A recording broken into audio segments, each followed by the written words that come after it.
my breath is in the air. Tell me to sit down, I don't even care. The sun will rise again, so will I. A little more bruised, a little more high. They talk, I laugh, they act, I roll. Keep pushing my luck, I'm out of control. Raised up rough, so I've learned to show. Mess around with me, you'll fuck around and find out.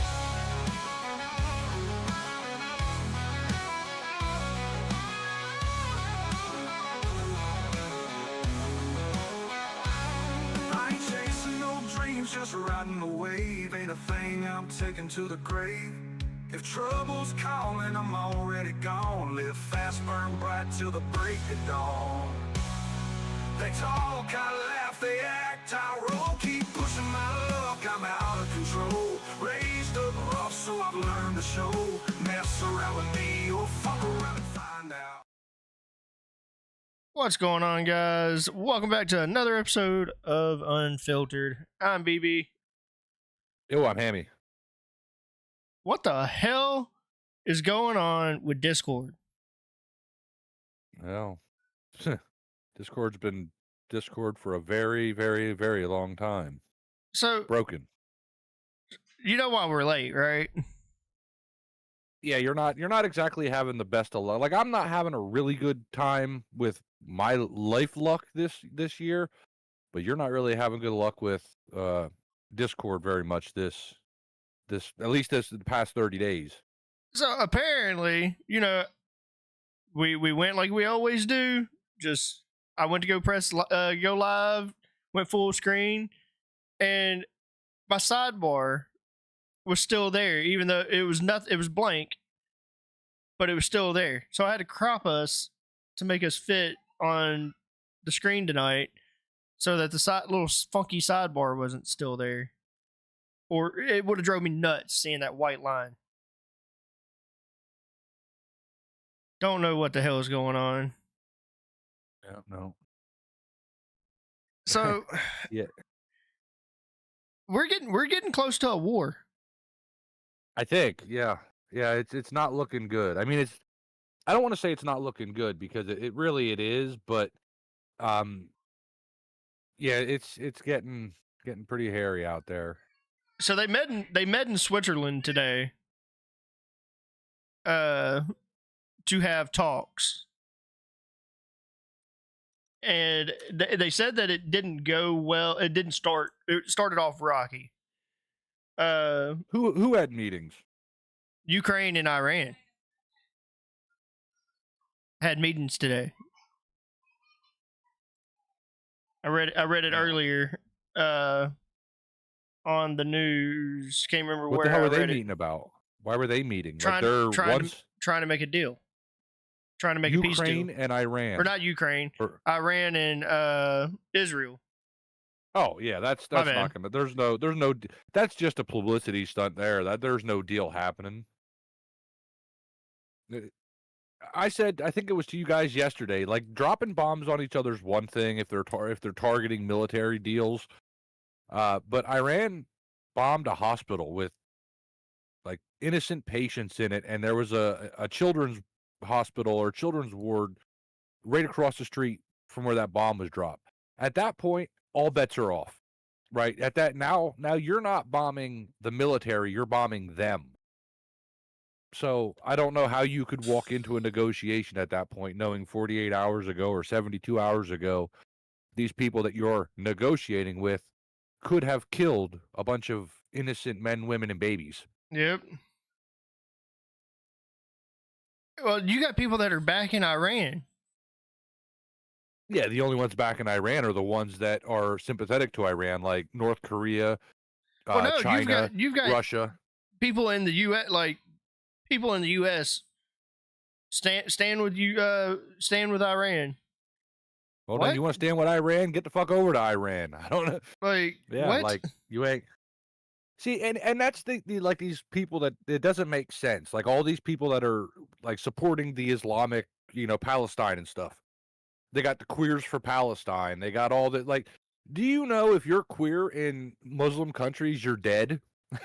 So if you want to support them that bad, hop your ass on a plane or a boat and take your ass there and stand on their TV cameras picketing, because you ain't going to get nowhere here. And if you're that adamant that you got to stand there and picket and be on CNN and Fox and look like a complete asshole, and they do decide to come attack us, they're not looking for you to say, hey, you were nice to us, get out of the way. You're going to die too. This is like, I seen that guy, the university student, a judge ordered him released today. The one that was like, he was detained, what, a month or two ago, whatever his name is, in I forget what school it was even now, Columbus, Ohio, or Columbus University or something like that. Yeah, the judge ordered him released today. This just makes no sense. This isn't in 2001 when the buildings came down. Everybody agreed that ideology was bad. Right now, you fast forward to 2025. If you're of a different political view than other people, then they're the good guys. While they chop people's heads off and throw them off buildings and, do, I guess, what these people would consider normal. We got Polly in the waiting room. Well, there's a coffee pot down there plugged in. Yeah, I mean, I agree. But think like people back in Iran, and it's talked about, like, even in a biblical reference, Israel is like almost sacred. And like us being, like, they talk about, like, Jerusalem and stuff like that, and getting into a war of similar stature, that it's the sign of end times. Well, see, I could believe that if it wasn't for just a biblical fact that those two have been at war with each other forever. Like, forever. It's but I mean, it's escalated, like, tremendously. Well, Netanyahu made a comment a couple days ago. Imagine you're a country. He said, imagine you're a country and you have a bunch of allies surrounding your enemy. And the country you decide to attack is the same size as New Jersey. And they're still beating you. You would have to, like, that would be, I would be so embarrassed to be like, you know what, I'm going to go pick on the smallest country. We have them surrounded. And you're still getting your ass kicked. So I don't know how they could talk tough at all. And Trump, that boy, he needs, perception is reality when it comes to politics. And posturing doesn't really get you nowhere. He said multiple times live on the air, Iran cannot have a nuclear weapon. Yep. Now Israel can destroy that underground nuclear site. They would just have to constantly bomb and hope that their bombs keep hitting the same target, like the same spot, to keep digging deeper and deeper and deeper and deeper. We have the one bomb that can do it. It would take two of those bombs, precision guided, one to hit, dig a hole, another one to come in behind and go deeper and destroy it. Now, if Trump's saying, hey, I'm going to have my answer in 2 weeks, he already said they can't have a nuclear weapon. The IAEA said they have enough to make weapons-grade nuclear weapons. So this posturing of 2 weeks is horseshit. We're going to bomb them. That is going to happen. Regardless, that has to happen.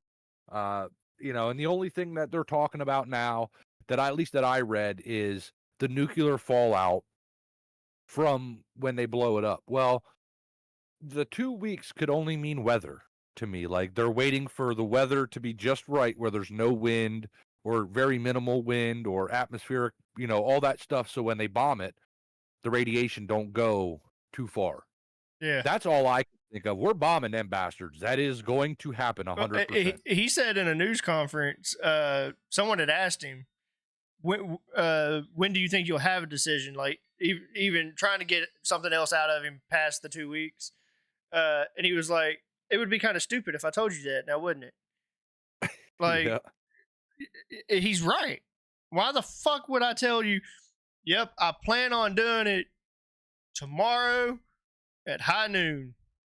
Why? Yeah, no, I see that same one too. Why the He had fuck the would I tell construction you workers that? behind him, Yeah. and the reporter's like, "So when are you gonna do it?" And he's like, "Even even if I did tell you, why would I tell you so you could have cameras and be there when it happened? Like, then if I tell you it's gonna happen, then the enemy knows when it's gonna happen, Like, and what is the point of that?" Can you use fucking common sense here? Just a hair.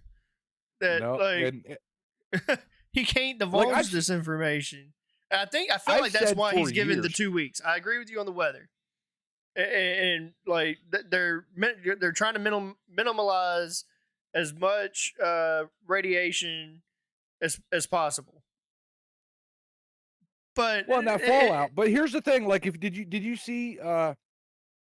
Again, a couple days ago when Trump said, "Leave now, like evacuate, get out of Tehran," because you don't tell people to get out of Tehran unless you're going to do something. You don't tell people, "Hey, you're a bunch of innocent people," and us as Americans don't do that. We don't target the civilian population.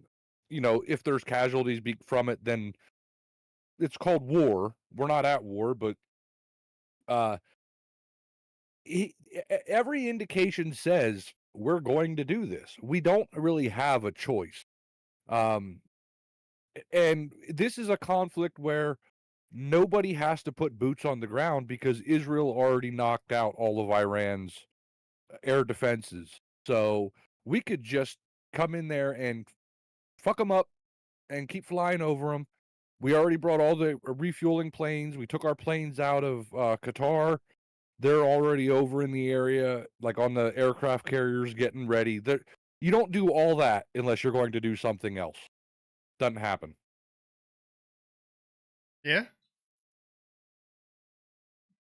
What are going to be the repercussions with Russia and China? Because, they're talking about they're backing Iran.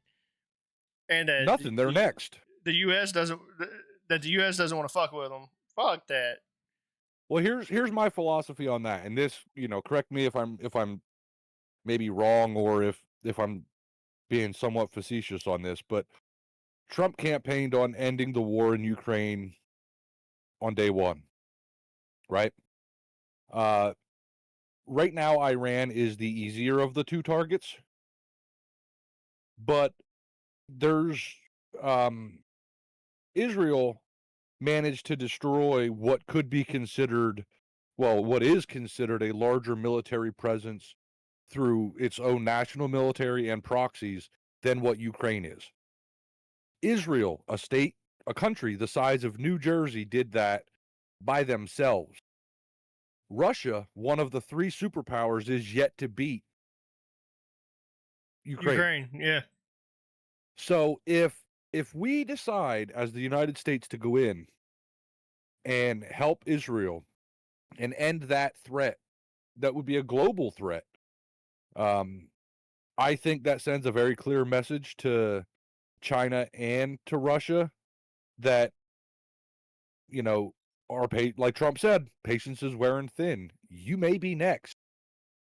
And if Ukraine can send these little itty bitty ass airplanes, unmanned drones, into Russia and blow up all their airplanes sitting on a freaking runway, what do you think's going to happen if we decide to launch precision guided missiles into Russia? Well, what's Russia gonna? The only thing Russia can do at that point is hit the red button, the oh shit button, and just start launching nukes and say, "Well, we're all dead anyhow, so the hell with it." Yeah, but I feel like we would be prepared enough for countermeasures with something of that magnitude. I think we would be too, but that's kind of if Israel has air superiority and if Iran's air defenses are down, how come Israel don't have constant surveillance over Iran to find out where these launchers are coming from and just bomb them instantly and completely take out Iran's ability to launch these these strikes are only coming at night.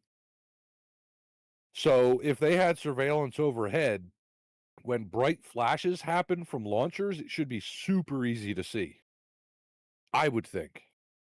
So we should be able to just bomb the shit out of them, or they should be able to take care of it themselves. But if we have to step in, it's over day one. It's about time we fucking become a feared nation again. Because under the Obama administration and under the Biden administration, we've just been a fucking laughing stock. Yeah, nobody cares. Over the last 12 years, we have been a laughing fucking stock. We have equipped and supported our own citizens to be pussies. Yeah. We have taken the balls off the boys and gave them to the girls, and we have taken the die for country mentality out of it and said, let's argue and debate on national TV over everybody else's country. That's going to do absolutely no fucking good. None. Zero. None. The old people that are, you can talk about it all fucking day. Stop talking about it, be about it. That's how the U.S. was built. Like, they stopped talking about it. They were about it. And we fucking seceded from Great Britain. Pretty much it, yeah. And there's an old Cat Williams comedy skit that is actually pretty profound now if you think about it. But his skit was, that the people over there in Iraq, we weren't killing their military, we were killing them because they weren't dressed like military people. They were running around in flip-flops, and we were just killing anybody with a gun over there. Yeah. And he had a saying in there. He's like, go ahead, say our name 3 times and see if we don't drop a bomb on you. We don't have that. We don't have that no more. That doesn't happen. Not at all. The most powerful nation in the fucking world, it looks like pussies. Yeah, that's pretty much it. And we've cultivated that over the past 12 years, so 16 years really. But so Trump comes in, and this is another thing that people are talking about is, and this is even talked about for people that voted for Trump, is we didn't vote for war. You promised you were going to end a war. I mean, what did you want the man to do? That's a logical thing to say, though. Like, nobody wants war, and he's the guy that said he wants to end all these conflicts. He's already have a proven track record that he doesn't start wars because he was president once before and didn't start a single war. He's the first president in, oh my God, 50 years that either A, didn't start a war or didn't get involved in a war, or wars didn't start while he was president. Now, to say you didn't vote for him because and you're upset that he's going to potentially drop a bomb, that's like saying, I'm going to drive from here to the store and I have no intentions on having to go to the bathroom, but midway through the drive, you got to pull over and take a piss or find an outhouse or a store to go into to use the bathroom. You can plan all you want, but you don't know what's going to happen in 10 minutes. I plan on being here for the next 10 years, but I could die tomorrow. I don't fucking know what's going to happen. This is something that needs to fucking happen. Like, it needs to happen. Or it's going to spiral completely out of control, and it's going to be a lose situation for a bunch of fucking people. Well, it's a pretty big deal when people that used to be like pretty anti-America are now like, yep, nope, you guys need to fuck that shit up because they're our neighbors, and if they have it and something goes wrong, we're gonna die. Right? And it's not the worry that Iran will launch a nuclear weapon. That's not a fear at all. It's the fear that they will give the warhead to these ragtag little groups they have, and they will launch weapons. They will launch the damn things. Getting back into the conversation that we had on Salute to Service last week, talking about the Taliban and Al-Qaeda and stuff like that. Like giving it to them fucking extremist groups. Well, look, that backfired on us because we supported Al Qaeda. We equipped them with javelins and stingers and everything else to fight off the Russians back in the 90s. It wasn't long after that they were driving planes into buildings, and we were at war with them, right? So you can never trust people like that. Like, that is just that old saying, keep your enemies close. That is where it is, right? Like, you have to say, all right, Iran, if you wanted to not get fucked up and you wanted people to somewhat maybe take you seriously, you should have talked when you had a chance. You should have came to the table instead of saying, nah, fuck you, we ain't doing nothing you say. We ain't even trying to compromise. Yep. Because once you bend the arm of not America, but any free-loving society, right? Even like Saudi Arabia, 20 years ago, they were chopping heads off in soccer stadiums. That's what they would do. That's where frickin' Bin Laden lived for the longest time. Now Saudi Arabia is like, they're like, no, you got to do something about that shit. They can't be doing that. Like, they can't have this weapon. Yep. And the Crown Prince of Saudi Arabia said that any Middle Eastern country that is close enough to have a nuclear weapon is not good for any country. Because that was pretty much them saying, look, we got a fucked up belief, and it's not that the religion's messed up, it's that people read the book and take it the wrong way. Right? Like, people read the Quran, and you get the extremist groups, and then you have the ones that say the Quran preaches love and peace and respect, which it does. It's no different than our Bible.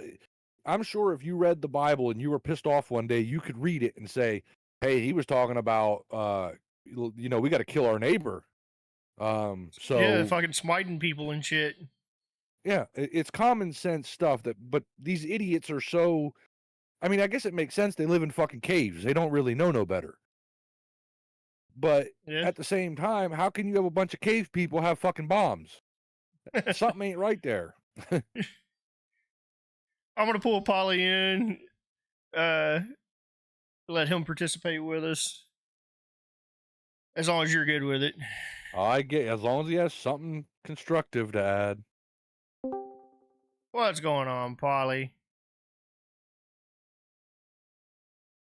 He's not even at his fucking computer. He's fucking sleeping. He's playing with himself. What the hell? Put your flagpole away. Let's go. All right, you let us know when you're. What's up? Okay. Sorry. Okay. Oh, he's back. Okay. He had to put his flagpole away. I was here. It made me had push to talk on in that waiting room for some reason, so I'd turn it off. We're good. So, of course, you're live on air. Of course. So, I'm assuming you've been listening to the conversation we've been having.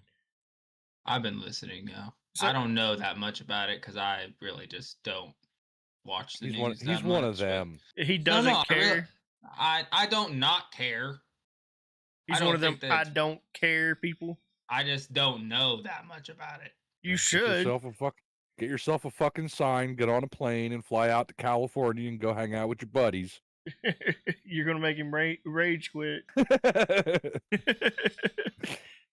Let me guess. You also don't think we should use plastic straws? They should be paper, right?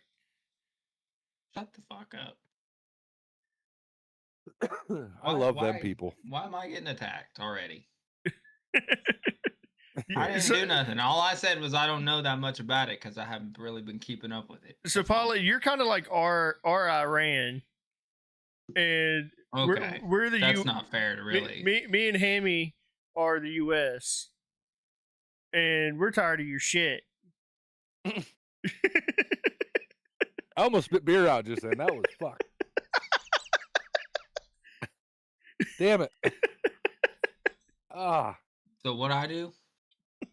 Well, not really sure, but now my nose is burning.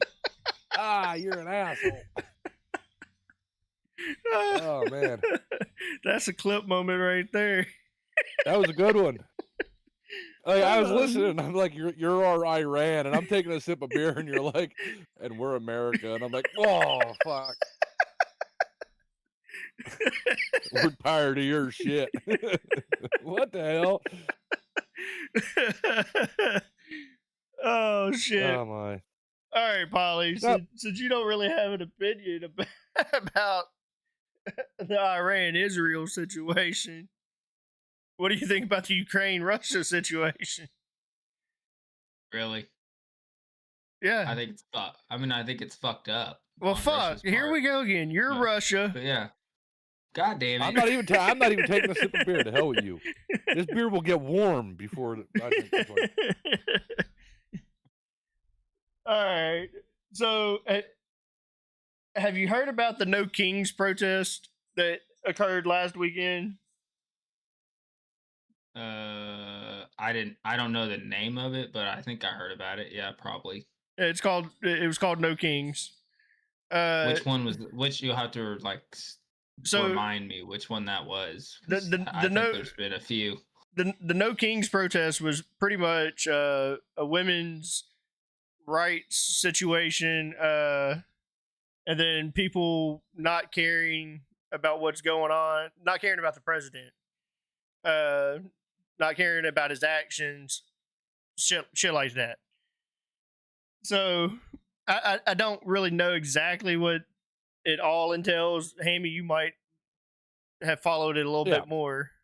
So basically what it is everybody said that, not everybody, but all the other side said that, Trump was going to be a dictator on day one and he had the Project 2025, all this shit, and about being, that he's going to try to make the United States a monarchy and just install his family's going to keep being presidents, and that's where the No Kings, like, you can't be our king. And BB, you sent me what I thought was, I was in the middle of the store standing next, me and Brandy were looking at shit in the store, and I pulled out my phone when I got the message from you, and I read it, and I started laughing in the store, and she said, "What the hell's wrong with you?" And I turned it around and I showed it to her, and I said, "That's what's wrong with me." That shit was funny. That it was fucking great. Yeah, let me pull it up real quick and I'll read what you sent me. It was a post that Trump made himself on, I'm assuming it was his Truth Social. Well, no, so I didn't even have a link to this. I saw this on Facebook, and they turned it into a meme of Trump. Like, I guess it wasn't technically a meme, but it was a picture of Trump, and it had the words that I typed out, and I remembered them verbatim.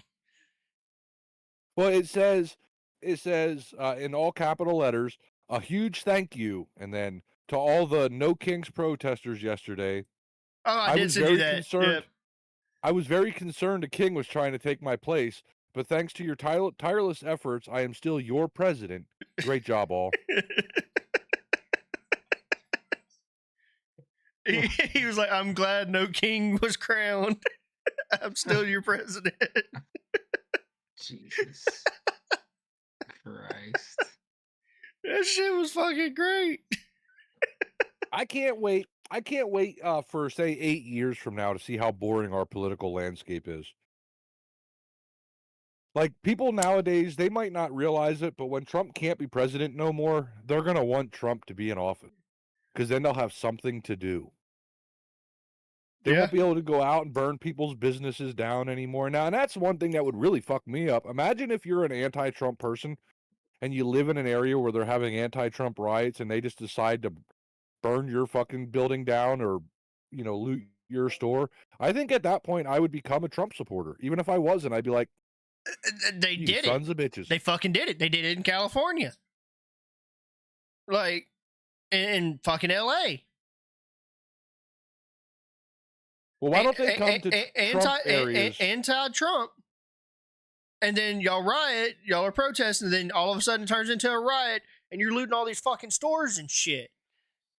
Like, there's supposed to be people that believe in you. Like, if they had a problem with Trump being president, they should again pack their asses up and head to places that voted for Trump and see how long they can protest without getting shot. See how long that lasts. See how long you stand out on the street fucking smashing windows before people come at you with a gun. Of course you can get away with it in California. That country, or that... it needs to be its own country. they haven't voted Republican, I think, since Ronald Reagan, when Ronald Reagan swept the entire country against Roger Mondale, whatever his name was. Well, the thing back then, though, that was still that was when you had like Southern Democrats, and the parties have since reversed to where a lot of the old Democrats switched to Republican and vice versa. To like the beliefs completely went 180. Yeah, I don't know. That's why, like, I know I voted for Democrats and I voted for Republicans. When I vote for whoever I think is lying the least, or for who I think can do maybe a better job than the other person. Same here. I don't vote for somebody because, you know, they make me all these promises, because politicians ain't nothing but a bunch of fucking liars to start off with. They ain't going to keep their promises. Trump made a very grandiose statement last time he was president while he was running for re-election. He said, promises made, promises kept. But in reality, he only kept less than 50% of the promises he made. So as long as you make, the word promises is plural, so it implies more than one. So if you make 10 promises and only keep 2 of them, I guess you can say promises made, promises kept. You can, yeah. But I was also the guy very verbal saying, somebody please take that cell phone from his hand. He needs to shut the fuck up on Twitter. Like, some of that he didn't need to be saying. He could have, if he had just shut up a lot of times, he'd have been all right. Now, this time around, everybody knows what they're going to get from him, but he's being a lot more docile on the internet. Right? I think finally somebody said, all right, dude, check it out. Calm down. You won. You won by a lot. People know already what you think. Keep your fingers off the fucking keyboard. Don't need to be there. Worry about what's on the desk, not what's on the keyboard. And since then, I think the past 6 months has been relatively smooth. You know, gas prices shot through the roof here in the past couple days, but now they came back down once the world realized that Israel wasn't blowing up Iran's gas, the oil. That's where the concern was that, you know, and then you have all these people talking about these tariffs. Tariffs don't affect anything for a long time. And if, as long as we can make deals with stuff and cancel or lower the tariffs, it'll never affect you. The tariffs are a kind of like a getting somebody in an arm bar, right? You know, you can let go and they're not going to get hurt and it'll never affect nothing. But if not, yeah, maybe in a year or two, some of these prices will be fucked up if we don't make deals. But these countries want to make deals because they don't want to pay them prices. So I don't know why everybody gets all huffy puffy about the thing that's hurting the United States right now is the feds won't lower the interest rate. You know, and that's something that's stupid, that the Federal Reserve is not under the executive branch. It's its own independent thing. But then if there's somebody that doesn't support the president or doesn't, you know, isn't part of the presidential agenda, they could essentially fuck the president over by not lowering interest rates and keeping prices high and making things more unaffordable, like housing and cars and things like that. Yep. I'm not a political scientist, but I've paid enough attention to it and the economy and marketing and strategies that I wouldn't be good on the stock market. I would probably go broke, or at least especially if I was an advisor, people would be broke and I'd probably be hanging from a tree somewhere in the forest. With any luck, Logan Paul would find me. But he still wouldn't get canceled. No, that's the shit part. They'll have him on fucking WWE pay-per-views and him and his brother would just make another energy drink. Yeah. Yep. Yep. You got your prime, then the next thing you know, you'll have your middle-age energy drink or some crazy shit. Bro, that's still wild to me. Yep. But I guess we're talking about I bought my house in 2021. So I bought my house right as the interest rates were about to go retarded, and I got my house at a 3% interest rate. I've got a car, a 2020, sitting in the driveway. Told myself I would never buy a brand new car, and my wife worked for a dealership, and the only reason she got that car is because we got a 0% interest rate on a brand new car. Damn. So Yeah, you should go out and like stroke that tailpipe every day. yeah, Just be like, good car, don't break down, please, because the parts Bro, are going to be expensive. it is almost paid for, but Yeah. 0% interest rate, and they wrote me a check. They paid That's me not to getting take that. They paid me to take that car.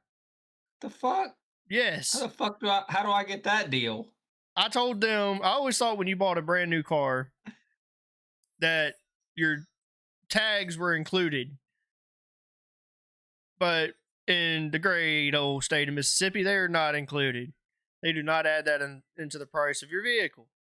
Fuck no. And so I told them, I was like, it's either you pay for my tags or I'll walk away. And they were like, all right, where's the checkbook at? So they called the tag office, and they quoted city tags. At the time I lived in the county, and so they wrote me a check for city tags. In the county, they were under half the price. Oh yeah, I said that right, under. So they wrote me a check for like $1,200, and the tags were only like, or they wrote me a check for like $1,600. The tags were only like $800. So they Damn. I got $800 in my pocket when I bought What the that fuck car. tag? Is your guys' tags like, are they like computer chipped or something? Like if I get a car and I go to register the car and get the license plate for it, that's like $45, $60 at most. So that's what it is for my 22-year-old Tahoe. That's what my tags are. Here, your tags are outrageously high until the car is at least 5 years old, and then they drop tremendously. So like this year, Yeah. our car tags Same. were $80 for See, Jess. we have Jess's just car. we have like just a standard thing. Like we have a standard car, van, and then truck tags, right? Like cars and vans, like SUV type deals. Yeah. They fall under one category, and that's like the 35 to 60, and then trucks and tractor trailers are astronomical. But trucks, because it says truck on the tag, Oh, gotcha. it's ridiculous. Now, something that's really stupid. Now is get that this. Go ahead. Get this. This makes no goddamn sense to me. My boat trailer.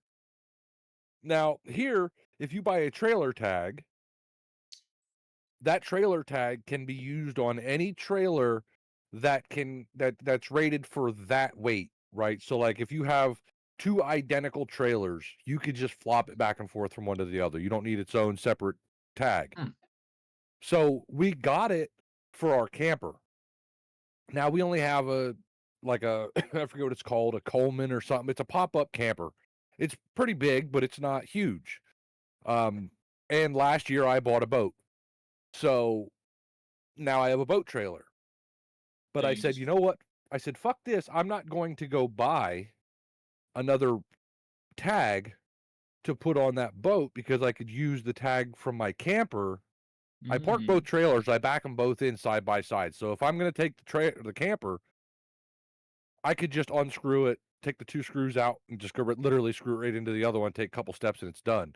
Now, the only downside is if I want to take the camper and the boat, now I'm kind of fucked, right? But at that point, I would just put the boat on top of the damn camper and strap the bitch down.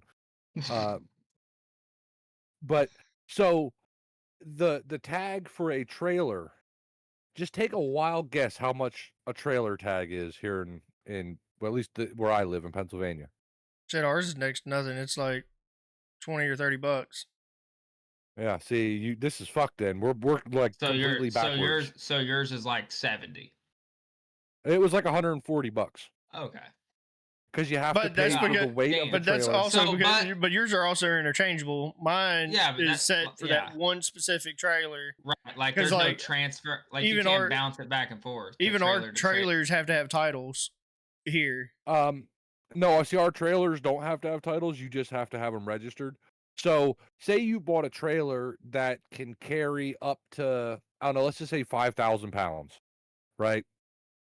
Then that tag can be put on any trailer that's rated for that much weight. So But if can you, that trailer can carry 8,000 pounds and you put that tag on it and PennDOT go. pulls you over, you get a Department of Transportation officer pulls you over and weighs it, you're getting a fine, and it's going to be a big one. So since you have one for your camper and your boat, that the one that you have is transferable between those two, since it was for the camper originally, and that Yeah, the camper weighs like, the capacity is less than for the boat, it's less than the trailer for the right, the boat weighs substantially less than the trailer does. So I as can long as just put it over there and it's not going to affect nothing. But now I also make sure that because the trailer for my boat is bigger, so it's obviously heavier. And I haven't taken it to like a cat scale anywhere to have it weighed empty and then weighed with the boat on it to know exactly where I'm at. So when I'm going if I'm going to go to the river or to a lake or something, I try to keep as much stuff out of the boat as possible, and I'll put it in the back of the vehicle till I get to the boat add launch, and weight. then I'll put it in so that weight's not there. Right. So it's weighed just trailer and boat, and that's it. Right. So like and it's happened to me already, where I live at, in order to get to any one of 3 boat launches without going the roundabout longest way possible, I will have to hit an intersection of a highway. And at that intersection is an on-ramp and an off-ramp. So a lot of times these tractor trailers will come down off the off-ramp, and they're like logging tractor trailers. So the PennDOT people will sit literally right the fuck there. Just wait them out. Just wait. Oh, and they'll for just 'em. randomly pull trucks over. And if they're Fuck. bored, they will pull you over. And I've been pulled over. And really all they do, it's not that bad. It just takes forever. Really all they do is they make you stop on the side of the road. And then they come up, they check all your the lights, the wire harness, Sure. make sure you have your chains crossed, the normal safety shit. Sure. And then they'll pull this big mat. It's like a rubber mat. They'll pull it out and they stick it under your tires, your 2 tires. And then they'll tell you to pull forward a little bit, and you pull forward, and you're essentially it's a mobile scale. Yep. Okay, I was getting ready to ask how they're weighing you. Are they like And got I a don't scale know. somewhere close, or Well, because like my trailer's a single axle trailer. Mm. So all they have to do is weigh 2 tires, and they got Right. the entire weight of the trailer. right? So when they do that, it looks like a tablet or something that they have that they plug into it, then they plug into the mat, and then they plug into the trailer, and I guess that just shows them the fucking numbers. You're not allowed to get out of your car when they're weighing it. Right. And then they'll come up, they'll go back to their truck, and then they come up and they hand you like a Walmart receipt. Like, here you fucking go. just This is your 2-foot long piece of paper with the printout of everything that was on it, whether or not the trailer was sitting even or not. But they don't bust you for that because the shoulders of the highways are not flat, so they can't Right. say you have too They much can't air say in you're one tire. right. But they give you all that information that comes off of this scale. I cannot imagine being a tractor trailer driver and having to go, because they have to weigh each axle. God damn. Yeah. That's So probably can why- you imagine? Well, that's why it takes them so Fuck. long. How many axles Yeah. are on them trailers, right? Like 4 axles, 3 axles, whatever it is. At least 4. So they so have maybe to they have to 5. weigh each one of them, take the numbers from each one, find out what the capacity of the trailer is, then they have to decide by opening the trailer up, is it a full load, is it an empty load? If it's an empty load, then the number's okay. If it's below this, it's a full. I don't envy them, but there's Right. times I've gone to the store and seen a truck sitting on the side of the road, turned around and came home, and that truck was still on the side of the road getting weighed. So they gotta wait. So that basically they're having to put those mats under every single axle. What the fuck? That's Yep. nuts. Because your trailer Holy could be shit. sagging in one area. Right. You know what I mean? I mean, The it weight makes has to be distributed. But Do you ever see God those damn. videos? Look up the videos of people that load their trailers wrong when they're driving Yeah. down the road. The And it fucker's fucking- wobbling behind them. So they have to Yeah. make sure the weight's even, distributed even in them. I don't envy their job because Yeah, I've fuck worked that. at places where we loaded trailers and we just slammed and jammed that shit on there. Yeah, just fucking get it in So there. my- Get as we much didn't as you care. can. My little 8-foot dump bed trailer that I've got, when I'm driving and it's empty, that motherfucker will sway. It will which go means from it's side to side. it's uneven. It means it's uneven, but there's nothing you could do about it. The only Right, thing you like, could do is what- put weight in it to stop it from doing that. But then, Right. when you get to then- wherever you're going to haul something, you have to take that out. And what do you do with it? Let it sit there on So- the fucking road? That's my 0-turn trailer. So anytime 0 turns on it, it's fine. But yeah, so Empty? it empty. It is No, it's back and forth. like back that. And forth. You yeah. will watch it cross the center line many a time. God damn, son. So- Which it is what it here's is. You can So you you just don't overcompensate. And it's So you normally just- if I'm going above 55. So like going down the interstate with that trailer at 75 miles an hour is not very Fuck. smart. I was about to Fuck. say the same thing. So Yeah. last year Memorial Day, we decided we were going to go to this. It's called Little Buffalo. It's a state park, right? And so I had a big brain moment. I thought I'm gonna take my fucking boat to this place.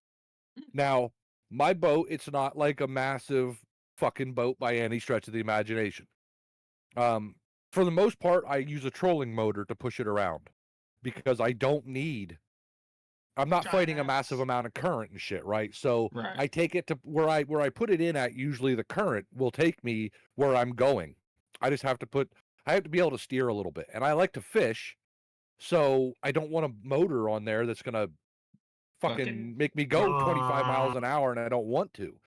So my big brain moment was, I'm gonna take this damn boat, so I don't have to be around my wife's family. I can get on my boat and go out on the lake. The speed limit that my trailer tires are rated for is 50 miles an hour What the fuck?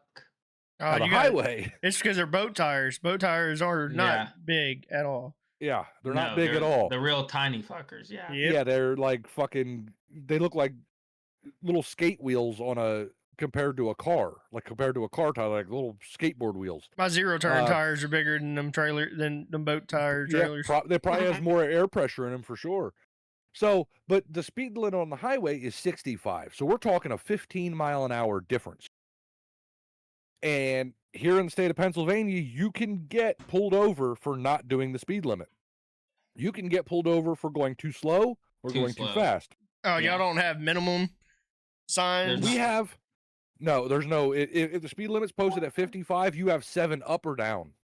So I was And then gonna you're ask, speeding. do you have like a certain amount under that you can go? So Yep, it's 7. 7 miles under, because that's the margin of error. Considering most speedometers in cars are marked at 0s and 5s, so they give you that margin of error, that Right. extra 2 miles, top or bottom.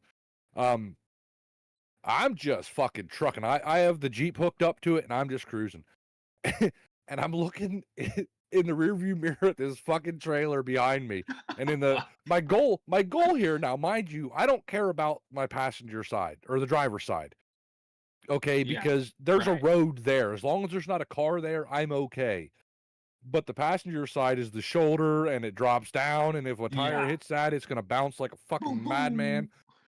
So I'm driving, and I'm looking in the rearview mirror, and I just start laughing. And Brandon's like, "What?" And I'm like, "Just nothing. Just don't worry about it." Oh, Looking God. in the passenger side mirror, and I'm watching the tire go out and then cut back in, go out and then cut back in. I'm like, oh shit.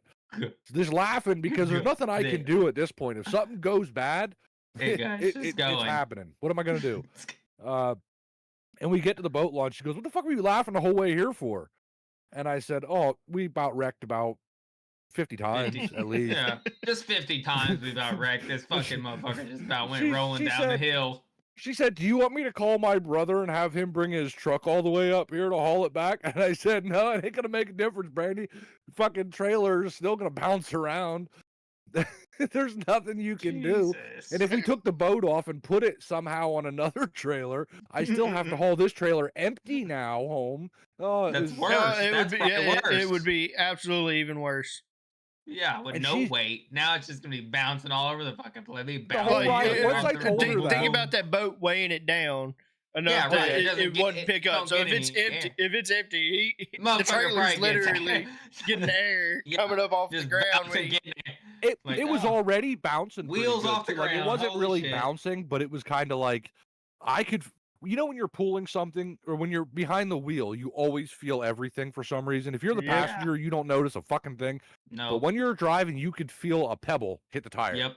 Yeah, literally, little bitty I- tiny I- fucking motherfucker. I could feel this thing because as soon as it would leave the ground for a split second, I felt like I went a little bit faster. Just Ooh, I could feel it nudging. like, And she didn't notice a single thing the whole way there. But once I told her that, we were there for probably about 4 hours, 5 hours. whole way and- back panicking. Oh, she wasn't even looking forward. She was looking backwards the whole way. Like, oh god. And I'm like, that's probably not the best thing to do, Brandy, because if it does go wrong, you don't want to see it happen. Yeah, Like- no. Yeah, definitely not. Definitely Probably don't not. want to look.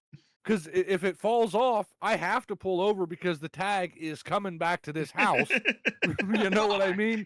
Even if Like, I'm yeah, like, it's not fuck it, just keep like, going, let keep it- going. Yeah. They're- Don't just the let cops it are gonna go go, and keep "Well, going where's down the this- road. Where's this tag registered to? Fuck. Oh, well, let's just go there and see if they're missing Yeah. a boat. that's when you get home and you're just like, someone stole my boat. Yeah, call the Somebody- cops. Somebody stole my boat. Somebody- Yeah, my boat's gone, yo. I don't know what the fuck happened. Oh, ironically, your boat just wrecked on the highway. Well, shit. And ironically, we have cameras on the highway that show a vehicle Fuck. with your license plate pulling it. God damn it. You see, yeah, Somebody stole my car. now you're getting into that luck thing. Fuck. You know, that kind of Like, luck yeah, that we have Yeah, it around was here. yeah. If it wasn't for bad luck, our asses wouldn't have none. None, yep. God damn. That's funny. Yeah, no, so I always tell people, and I'll tell people this forever, is if you're gonna come here to Pennsylvania, for one, make sure you have really good tires because we don't take care of our roads at all.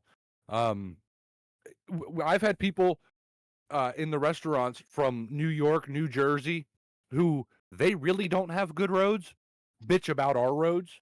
So that tells you something. Wow. That that's Yeah, bad. that's pretty bad. And then if you're going to haul something, make sure you at least have a spare tire or two and don't be in a hurry to get there because something bad is going to happen. And we'll get people come down from New York, New Jersey, and go to campsites. All the time you'll see here. I could leave now, go on the highway for 5 minutes and take a picture of each car that passes me, and over 50% of them will either be New York, New Jersey. Guaranteed. Oh, you sound like me right now. Freaking Memphis, Tennessee tags all over my area. Just Mississippi has a cheaper sales tax than Tennessee does. Tennessee is like 9 or 10%. Most Mississippi, motherfuckers come over there to get shit cheaper. yeah, Mississippi's So- 7% sales tax. So they come So over they- here to get shit cheaper. They go to our grocery stores and everything. You go to our grocery store Oh, parking okay. lots, and you can literally look at the cars and be like, "Yep, that's a Tennessee car. Yep, that's a Tennessee Well, car."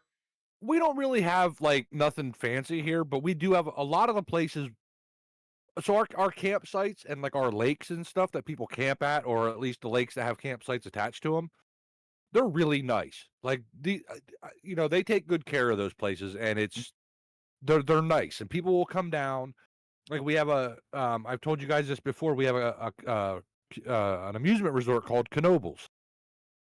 We go there and camp, and then we'll go down and play in the arcade or whatever. I'm too old for the fucking rides anymore, but you'll see people from all over Virginia, Rhode Island, all over the place that will come to there. But it's they take care of the place. I've been to campsites. Now, mind you, it costs like $80 a night, but that's still not bad if you're going for the weekend, right? That's a decent, considering you'd be going to a park that has free admission.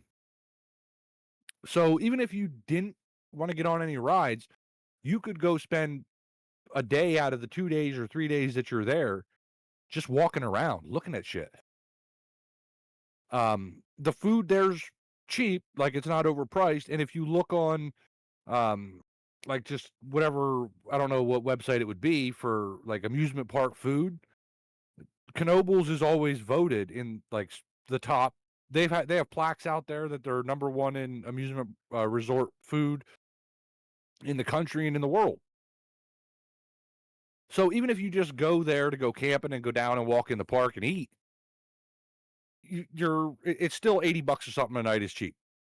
But we also have lakes and stuff that you can go to, like Raystown. This town, it's called Raystown Lake because at the bottom of the lake is an entire town. What the fuck? Yeah, so Major I'm not fucking sure. flood. No, but it was I it was think that they intentional. got problems. Nope, it was intentional. There was the town of Raystown, and then there was a dam, but they blocked off part of. They basically made where Raystown would be in a bowl, right? They put a dam up around it like a levee, and then they just let the fucking they let go of the dam. That's a fucking genius idea right there. Sounds like And they flooded this entire town. Now, why this happened, I don't know. I'm assuming because the town was abandoned. I don't know. I wasn't alive then or didn't care about anything like that then. Like when it was turned into a lake. Right, but it is very popular, and people will go there. And out in the middle, there's a bunch of mooring stations. Does Raystown go by Atlantis as well? It should. But so out in the middle, there's a bunch of mooring buoys out there, so people go out with their boats and they'll moor up to it and they'll stay out there for a couple days, and they'll dive to the bottom. Oh, I was getting where the buildings. You can still see some buildings that are down there that are still standing up, and so it's kind of a tourist destination, right? It's like going to see the fucking Titanic, except for not as far down. We decided to flood a town for some reason. Yeah. That would be like super eerie because like, did people die in this flood? Yeah, like no, the town. Or you said got that it was everybody abandoned. out. You said it was abandoned, so never mind. Yeah, it was intentionally flooded. They did it intentionally, but it would still be eerie as shit. Like to go and dive to that. It would still be so eerie.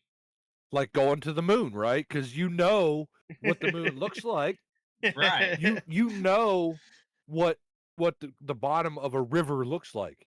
You don't expect to see churches and shit at the bottom of a lake. Why would you think that should be there? So, but at the same time, because of, and I don't believe that it was done intentionally as something for tourism. I think it was just, all right, that dam up there needs to be replaced or whatever. We have to open it up and flood it down. And then they could repair it because then the water's not up there no more. Right. But since then, it turned into this like, hey, let's go to fucking Raystown and go to the bottom and see these buildings. I go to Raystown and I'm like, I'm just going to sit here on this bench and watch the women run around in bathing suits because I ain't going to the bottom of the motherfucking lake. Ain't happening. They also have like trained carp there, like dolphin carp. Oh, God. Where when you go up, you could buy bags of like dog kibble. Yeah. And as soon as you walk out on the dock, just hundreds of fucking carp come up to the top and you just feed the carp. That's another stupid little thing. I want to sometime throw an M80 in there, but Brandy said I wasn't allowed to. Yeah, I don't know how they feel about that. Dude, them grass carp, any type of carp, they're so damn invasive on lakes. Tear them up. Yeah. They're fun to catch occasionally. I mean, I'm not going to eat one or nothing, but yeah, I'm not eating no fucking mud sucker. I'm not eating no catfish either. Mud sucking fish. Yeah, I'm not really a fan of catfish either, but so there was just recently a shark attack in Florida. I actually think the article like yesterday. Oh, god damn. Hang on. Let me Okay, that's really recent.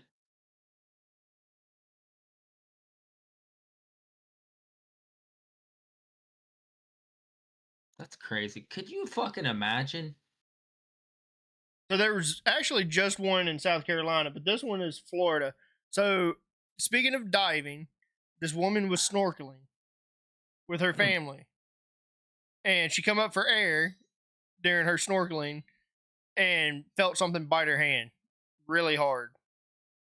Oh, yeah. There you go. Pulls her hand up, and it's hanging on by a fucking thread covered in blood. She's freaking out, screaming, yelling. Damn, dude. They airlifted her to Tampa. The long story short, she lost her hand that day. No, she did not. No way. They did No way. bone reconstruction. They did nerve damage control. They did a few things. I think they actually saved the hand. Holy Don't know shit. how the fuck they saved the hand. She got that's It so said- it says like usable and everything. It will be after fully recovered. It says No way. It's impossible. okay, so this was in South Carolina. So, okay, this was South Carolina. There was just a 9-year-old girl in Florida Oh, that that was bitten by a shark in Florida. But it says that she underwent surgery involving artery grafts, bone reconstruction, and nerve repair. So I'm sure that there's going to be dead nerves and that she won't have complete feeling in that fucking hand. Yeah, it's not going to be fully like it was before. There's no way.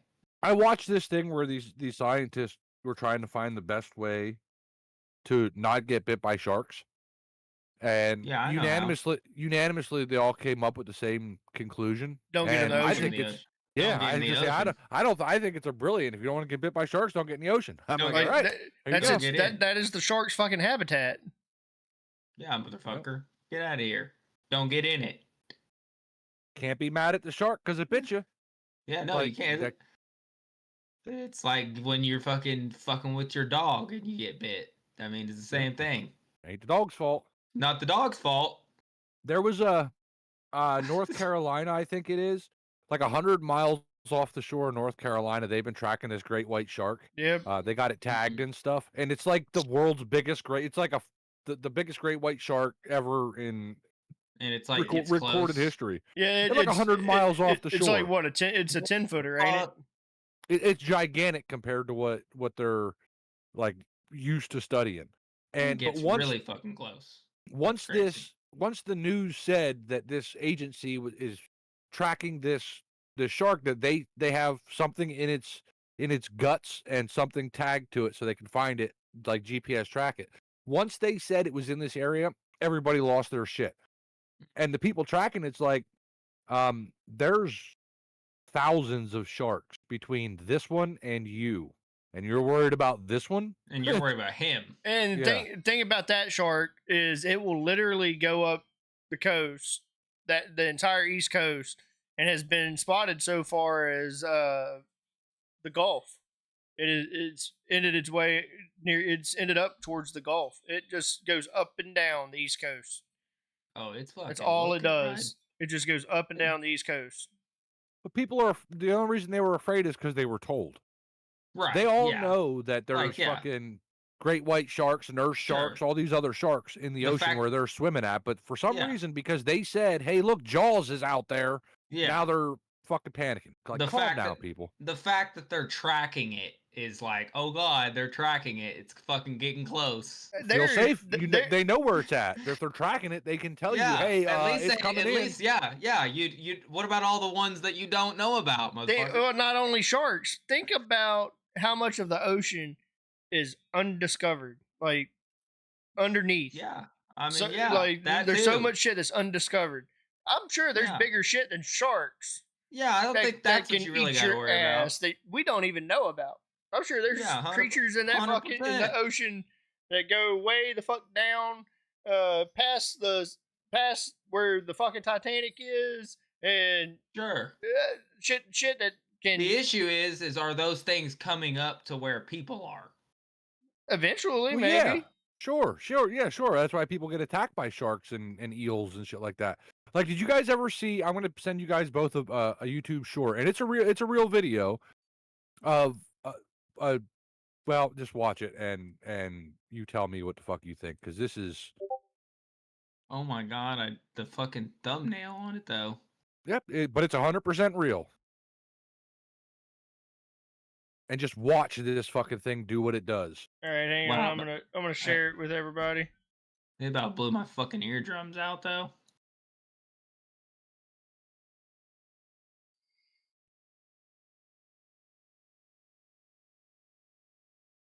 The damn thing has eyeballs and it teeth. looks. Why does it look and like then a it's gone. skeleton face? But then it's gone. Like, where does it go? Yeah, and it looks is like a jellyfish. 100. and It is a jellyfish. Oh, okay. So it's a jellyfish, but then it like has teeth and eyes, and then just fucking disappears. What the But fuck? it disappears. Pretty sure that's not a. No, that's real. That's 100% real. That's scary looking. Like, it's like the eyeball things go up into whatever shield is there. It almost looks like a skeleton face, like sorta, But with eyeballs. how do you like if I was in the water and I was like, oh, look at this, that's cool, and then I see Fuck that, I'd be like, I'm leaving. Nope, Fuck you, I'm getting the fuck out. gone. I'm It gone. could look like that thumbnail, and I'd be okay. I'd be like, all right, that's a little bit fucking weird. But as soon as it would transform, Disappear. go robots in disguise, and turn back into a Yeah. jellyfish, I Fuck gotta that. go. Yeah. Yep, I got to get out. Fuck you, I'm gone. Because who knows how many more there are, or whatever the fuck else is out there. Fuck that, and I don't want to fucking know. Fucking mutant alien fish. Fuck.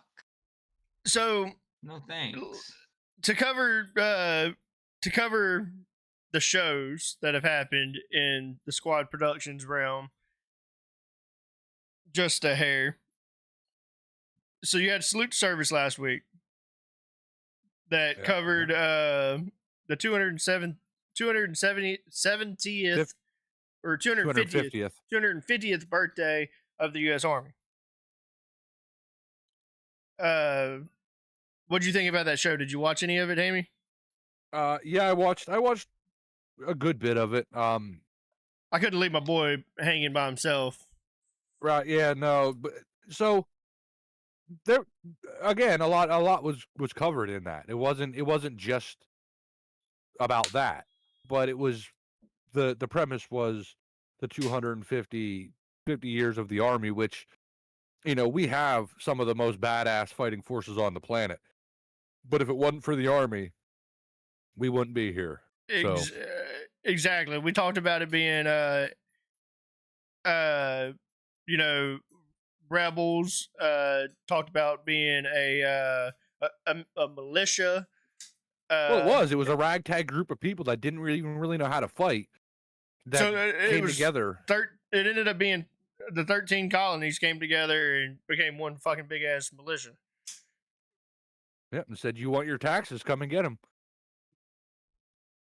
So then you had two drunks that same day.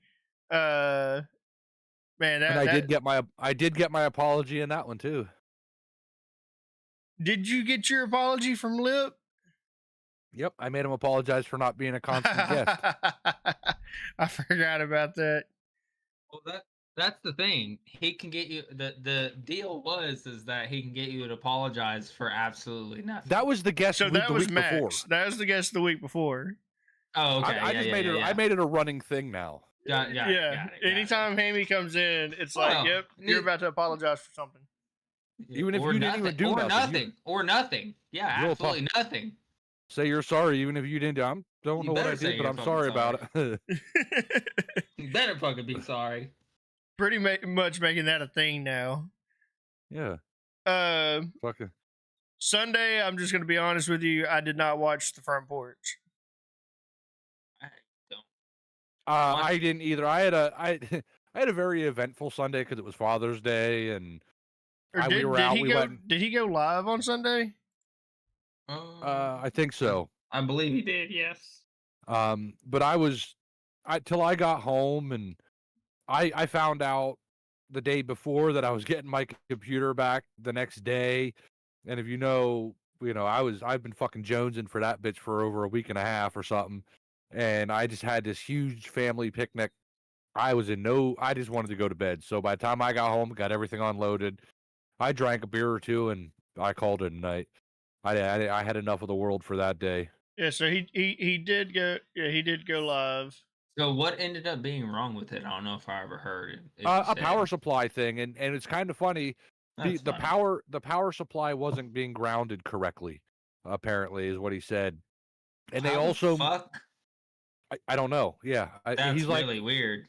the power supply was the original power supply, and he's like, hey, these things. All it takes is you just to move your computer a little bit, and if the power supply bounces, the ground could get faulty or whatever he was saying, and they also moved my graphics card to another slot because he said that one of the prongs that my graphics card plugged into was bent. And I was like, cool. Wasn't having an issue with that. Fucking pictures worked, but whatever, dude. Right. I'm not paying for that part. I was paying for the power supply, so you did some free work for me. And didn't charge you for that, obviously. So that's good. Yeah. So it didn't break bank because you didn't have to get a new power supply. Oh, I had to buy a new power supply. Yeah. I thought you said that he used your existing one. No, he couldn't because the ground not the ground that grounds the power supply on the outside. The inside of the power supply ground was broke. Wouldn't it have been nice if he just grounded the original one? It would have been. I don't know if it was would have been possible to do it or not without taking that power supply apart. Okay, so Decoy, join the waiting room and tell us about the front porch. Tell us what was interesting in the front porch. We'd like to have you on as a guest. We both just got fired, and I'm the chairman. That don't work. Yeah, and I'm the fucking president. What the fuck? But here's the part that Monday that pissed me off. So I wake up in the morning like I was a kid on Christmas Day, man. I was up, fucking just sitting here going, "All right, phone ring, motherfucker, ring, ring, ring." I just want to leave. Finally, the phone rang, and we were on our way 40 minutes to get this computer. I get there, pay for it, right to the beer distributor because I'm celebrating. Got some beer, brought my ass home, hooked everything back up. And he gave me obviously the new power plug that plugs into the tower and into the wall, right? And I'm looking at that one and the old one, and I'm like, well, they're the fucking same, so I'm just gonna keep this one as a new one and put it off to the side in case something happens to this old one. Plugged it in. Well, shit happened. Turned on, but it wouldn't send pictures to my monitors, and I'm freaking out. I'm like, now what the fuck happened? Did they break something moving my graphics card? I'm unplugging shit, plugging it into different ports, and checking all my HDMIs, and everything was correct. I thought, what the hell? And Brandy said, are you using the old power cord or the new one? And I'm like, the old one. What the fuck? It's the same thing. She's like, no, use the new one. And I'm like, no, I don't think it matters. It shouldn't really matter at all. It's the same thing. The damn computer turned on, so what's wrong? She's like, use the new one. So I argued with her for like 10 or 15 minutes. And then finally I said, just shut the fuck up and let me figure this out.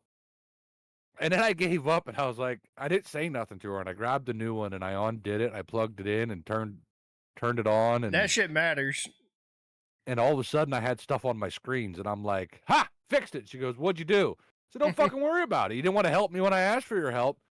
And she seen that I had the bag that the new cord came in was sitting right beside me, open. It was a Ziploc bag on the top. I would have put the old one in that motherfucker. Made it look like nothing ever happened. She gets out of her chair, walks over, looks at the bag, looks at me, picks the bag up, and says, "Where's the power cord?" And I said, just sit the fuck down. Leave me alone. You fucking dickhead. Like, I didn't think it was going to matter. Why would it matter? But apparently it does. There must be some kind of power shit that runs through those cords that only the power supply can understand. Let's see. We got old grumpy old boomer in the waiting room. Let's see what he has to tell us about the front porch. All right, ladies and gentlemen, this portion of the show is now sponsored by Geritol. Oh, God. Geritol. Oh, that's funny as hell. It sounds like you've already taken it and you're about to fall asleep. No, you caught me in the mid sip of an iced tea. Oh, all right, hang on. All right, you're going to let him finish his sip, and we'll bring him back. He's finishing his sip of iced tea. All right, bringing him back. All right, we ain't got that kind of time. All right, you're live on air. You done sipping your tea? Yeah, I'm done sipping the tea. All right, now, so spill the tea. Build the tea.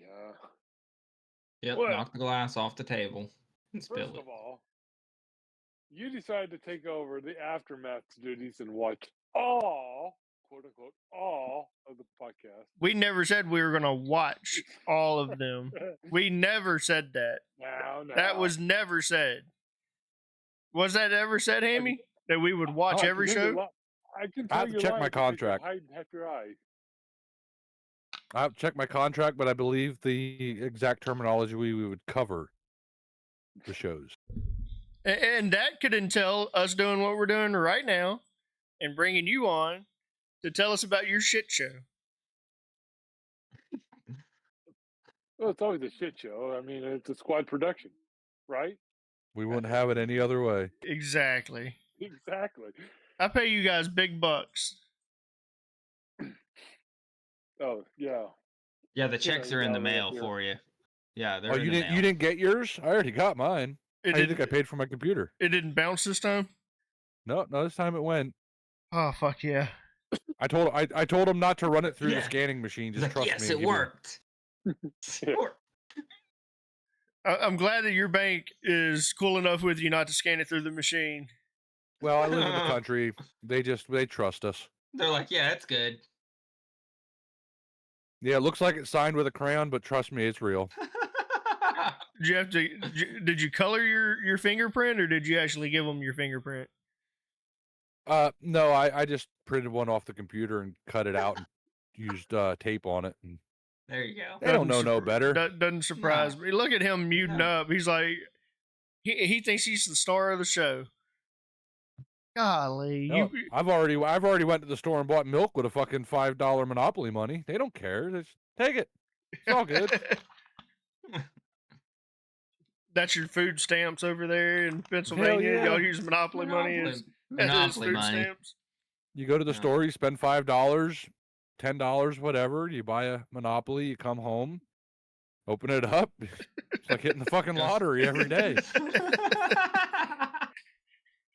He's got like fucking 10 boards of Monopoly at his house, and they're all He empty. probably No has money inside of them at all. Yeah, you can't even play them anymore. He just fucking took No. all the money out. It really fucked him up when they made the electronic Monopoly, and he accidentally bought that version. I put a bunch of sticky notes, like the sticky pad notes. I put them in the box. That way, whenever you have to pay somebody, you just write "I owe you X amount of money." Yeah, there you go.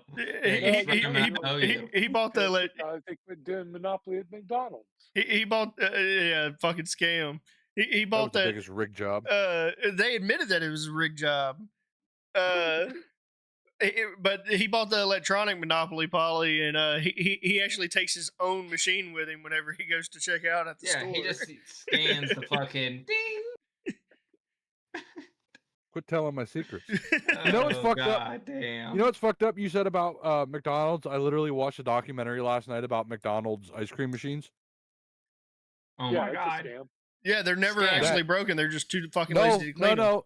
They are broken. There's a company called Tyler that makes them. That the franchise, every franchisee has to use that brand. And there was a company on the side that created like a diagnostic tool that you could plug into it to find out what's wrong and fix it. And the people at Tyler stole one of them, reverse engineered it, came up with their own brand, another brand, like a different store or a different name brand. Yeah, they made a different name, and then started selling Faulty McDonald's. faulty No, fucking They readers. they were selling them the real ones, but the only reason this other company found out about it is because at one of the McDonald's that they tested it at, an employee from their called them or whatever and said, "Hey, they're bringing in these same machines that you guys had to help fix these machines instead of having service techs come out." And when they looked into it, there was first off, this place violated like the patent or whatever for the machine. And then when they looked into it further, it was a company owned by the same company that was making the ice cream machines. So now, what the like that's a fucking McDonald's. Is McDonald's from Canada or something? Like, can So they the not do something right? So the people that were making the fake tool that was saying they were broken was No, there was also never a fake tool. So the machines were sold intentionally broken. what the hell? so So that way, when think something would go wrong, they would have to call the techs. But the McDonald's, like, say if you wanted to buy McDonald's and you wanted to be a franchisee of McDonald's, your contract would say you needed to use these Tyler ice cream machines. You Gotcha. had to buy them. Yep. So Yeah, when like, you would put that's these what you ice had cream to machines use. and you're buying pre-broken machines or machines that are designed to break relatively easily, so when they break, you have to call that company's techs in Gotcha. to fix it. So McDonald's was just getting this filter of backlash money, and then the side company's like, we could probably just build a computer system that you plug it in like a car. It tells you what's wrong and you can fix it. Instead of having a tech come out, you could fix it yourself then. Right. And the Tyler company found out about it, got their hands on one of those machines, built their own version of the machine, created a new company as a sister company of Tyler, and started selling those machines to McDonald's. So it was like they were marketing it like this is how you fix the stuff, but really the same company that built the machines was getting the money for the machines that was fixing the machines, and they were able to lay off the What the techs. And when the company that made the scanner that came up with the original idea for it found it and like found out about it, they sued them. That's how it's a big deal. just So like then how fucking come- McDonald's but to then fuck how folks come- over. but then how come they're still never working? Well, That's because they're too lazy It's to clean it. It's no, That it's that part is multi-part. true. Yeah, because it's like it is hard to clean them, and that ice cream mix they put in there clogs up the machine, and it throws an error message that the machine is broken and to call a tech, literally. And basically, what it's saying is, no, the machine is so damn dirty and clogged, That you it can't can't clean fucking get itself. ice cream out. Yeah, it can't fucking No, be it can't clean itself. That's It's supposed to fucked. be auto cleaning where you pull a lever and it dumps it out, but it's like I mean, I guess your main trying to issue pass a 3-inch turd through a 1-inch water hose. It ain't I gonna guess go. I guess the issue is that if you're getting your fucking ice cream from McDonald's, then you have a problem You deserve anyway. to So run. So I still The way can't. I can get over how y'all have seen the movie The Founder. I With- haven't watched it yet. So it's about But- how McDonald's evolved into what McDonald's is. Yeah, I think I've seen clips, And, but I haven't seen the dude, full movie. Them guys got fucked. They Oh, didn't. yeah, want, did. they Ray didn't. Krocko's I- kid really They screwed didn't them over. want. They didn't want it to be what it is now.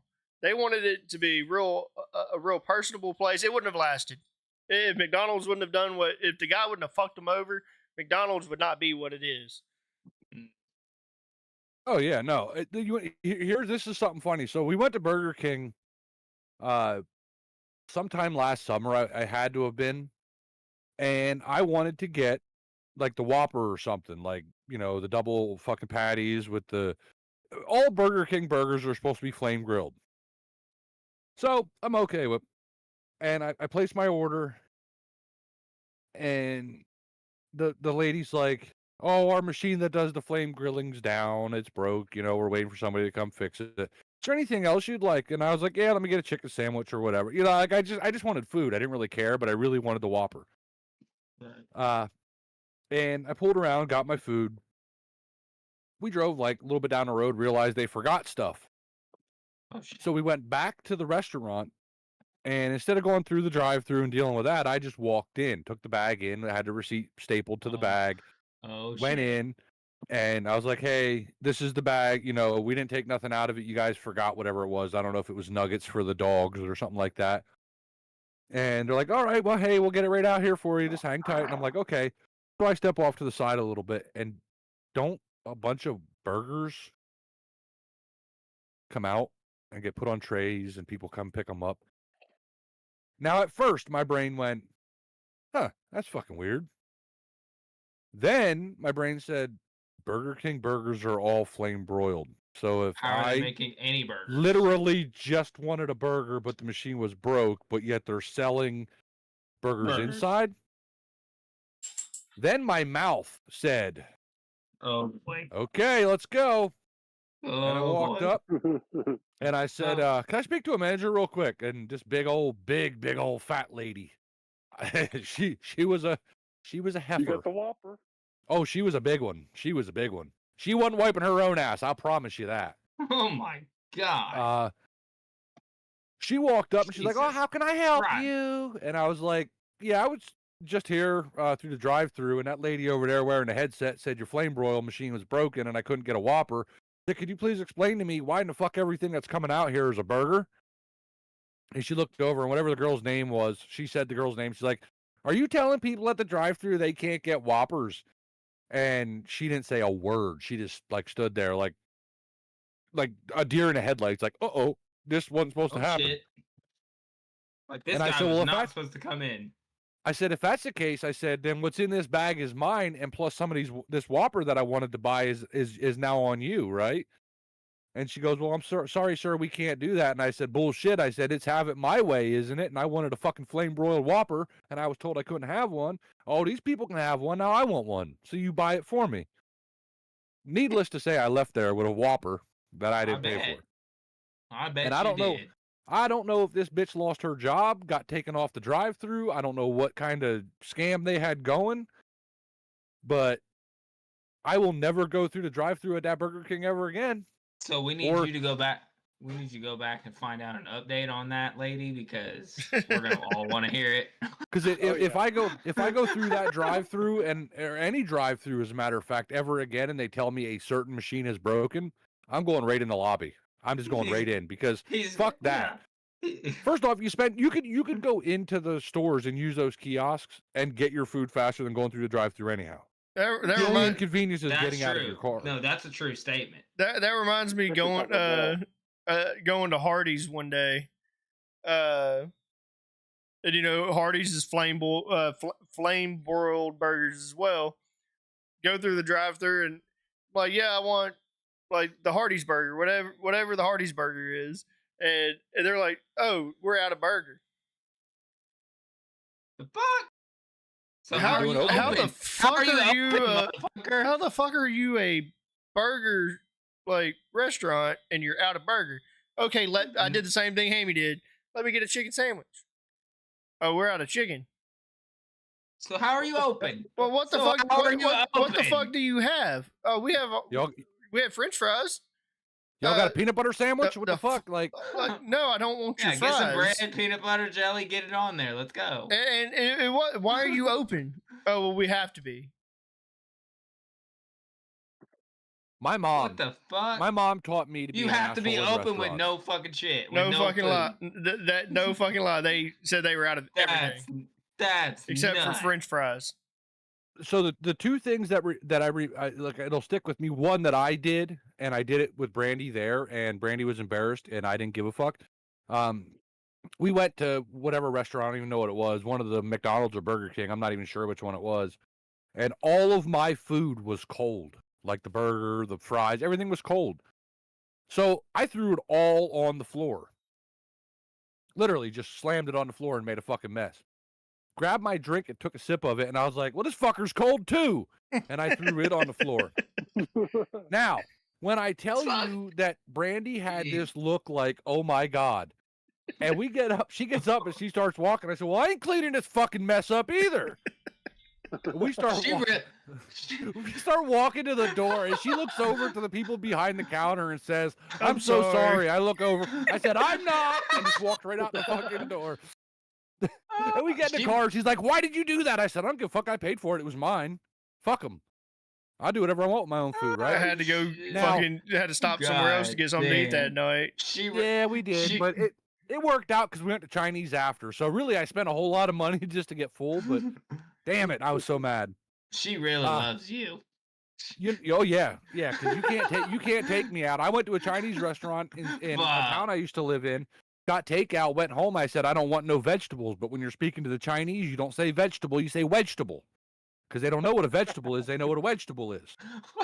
So I told them, I don't want no vegetables. Please, no vegetables. I get home. Can I actually like? Why can I totally hear him saying that? I put this on my mother's grave. I got home. sat down, opened up the little fucking takeout Extra container, and vegetable, the extra And you got vegetables. whole Have extra motherfucker was vegetables, vegetables, please. man. There was snap peas, there was fucking broccoli, there was. So I called these bastards and I'm like, hey, listen up, ping pong. Y'all put too many vegetables in my shit. Fucking karma, I said- motherfucker. No fucking So vegetables. you and your means vegetable none. ass. So I said, you know what, you little short motherfucker, I'll be right down there. So I packed up all my stuff, and Brady's like, we're not going down there. I said, you don't got to come with me, but you might want to come get the car. Oh my And so she came with me, right? And we walked in, and the dude come walking out. He's like, you got problem? I said, yeah, vegetable. No vegetable. Read the fucking ticket, says no vegetable. Oh my god. So we're going back and forth. He's like, you get out. And I said, you going to make me? I said, I want my money back then. And Brandy goes, Bill, we got to go. And I looked out, and there was fucking flashing lights coming down the road, and it was the Oh cops. fuck. They walked in. As soon as they walked in, they're like, Bill, what's going on? I said, vegetables. They put fucking vegetables, and I didn't want no vegetables. There ain't no way this is a fucking true story. I promise you. This is- motherfucker I'll get made Brandy- up. This motherfucker made up half of that. I'll have Brandy tomorrow. I'll have Brandy fucking get in a voice chat with you and tell you. Right. So, and the one cop started laughing because he's known me for years, like through the fire department. He started fucking laughing. And the guy that owned or that I was talking to owned another place in the like across the river where I used to work at. We would go over there occasionally and get food, and they would come over and use the outhouse that we had at our building. It was always good, right? But I was so fucking drunk that night that I was just like willing to go to war with the Chinese. Oh, he was fucking on one, dude. He was fucking ready I to was- fight a motherfucker over some but shit. So Over some what vegetables. That's all what he I was would ready get for. was Dragon and Phoenix, right? Chicken and shrimp, really spicy chicken and shrimp. And if you don't get the vegetable, you get a lot more chicken and shrimp. If you get the vegetable, you get a couple pieces. You of shrimp, sound shrimp. like me. I go to a fucking Mexican restaurant, order fajita, and I tell them no vegetables, rice on the side. rice on the Put side. the rice on the side, because then I Rice know on the I'll get side. more fucking shit in the. I can put Yeah. the rice in on my own. But so, the cops are like, "All right, Bill, you got to go." I'm like, "Okay, whatever." So they walk with me. I'm not under arrest or nothing. They know that I'm fucking pissed off at this point. There's no way they didn't know I wasn't drunk. I had to smell like a brewery. That's great. I go out, I hit the button, unlock the car, I get in the driver's seat, shut the door. About 2 minutes later, the cops are still standing out there at their car. They weren't leaving until I left because they didn't want me to go back in there. So then Brandy boy. comes out. She gets in the vehicle. She had the money in her hand. She put it in the cup holder, the center console cup holder. She goes, I hope you're fucking happy. We're not allowed to go back there again. I said, yeah, we can. We just got to get somebody else to order it for us. Like, I ain't stupid. I know the workaround. But they have to order vegetables though. But they had to order well- no vegetables. Yeah, so here, this is what was funny about it is a couple days Fucking later or a shit. week later or whatever, the people that I worked at the freight station with, they're like, well, let's go over to whatever the restaurant was called. Like one was it was Thai food. It wasn't Chinese, but it's the same fucking thing. So I'm like, all right, whatever, let's go. And I walked through the door and there the dude stood. Oh fuck. Oh like, fuck. Do Chinese people have good memories? I don't know. Like, I'm not sure. Are they like a koi fish? Do they forget what's going on? I'm not. I don't want to piss off old ping pong here. He might end up fucking shooting me or throwing a star at me. And I could tell he knew who I was Oh fuck. instantly. So I told the guy that we worked with, we called him Pickle. He's big old fat dude. He had the word pickle tattooed on his arm, so we just called him Pickle. It's just what it was. I told him what I wanted, and I'm like, I'm gonna go out and smoke a cigarette. Just trying to be, let's don't start a problem. I just got done dealing with the cops and the problem with the vegetable. We don't need to have the vegetable and the Pepsi at the same time. So I took my ass out to the car, and he come walking out, and it was Pickle and Steve, which his name was Steve Riggs. He was a second shift supervisor at the plant I worked at, but he was working first shift that day to help us because we were shorthanded. And he looked back at me and he said, "What the fuck did you do?" And I said, "What do you mean?" He goes, "They said that they were glad you left because they were going to call the cops." I said, "You're full of shit." He said, "No, they was going to call the cops on you." And the only reason they filled the order is because Pickle said that it was his food because I told him to make the order for me. And all I got was like that rat on a stick. I got like an order of rat on a stick and I don't know, shrimp fried rice or pork fried rice or something like that. Because all for no vegetables. Yes, and I promise you, if That's Brandy wasn't at crazy. work right now, I could get her in here and have her tell you that entire story, and it'll be probably close to verbatim. That's fucking nuts. They yelled at me a couple months earlier because the dog that I had that just passed away, I took that dog everywhere with me, like was in my arms when she was a puppy. They In asked you how Burger much? King. No, they're like, sir, no pet, no pet. And I'm like, yeah, it's a pet. That is a pet. And they're like, no pet, no pet. And I said, no, it's a pet. Fuck, it's a pet. It's a pet. And they said, you must leave with pet. And I'm like, I'm not leaving with pet until I leave with pet and food. And Brandy doesn't like going into restaurants with me too much. I could totally see why. But it like I'd go out to eat. I'd go out to eat with him. But I'd go. Oh, hell, Fuck I it. would too. with I the would go. camera. I'm not. That motherfucker would be right. I can tell you that right now.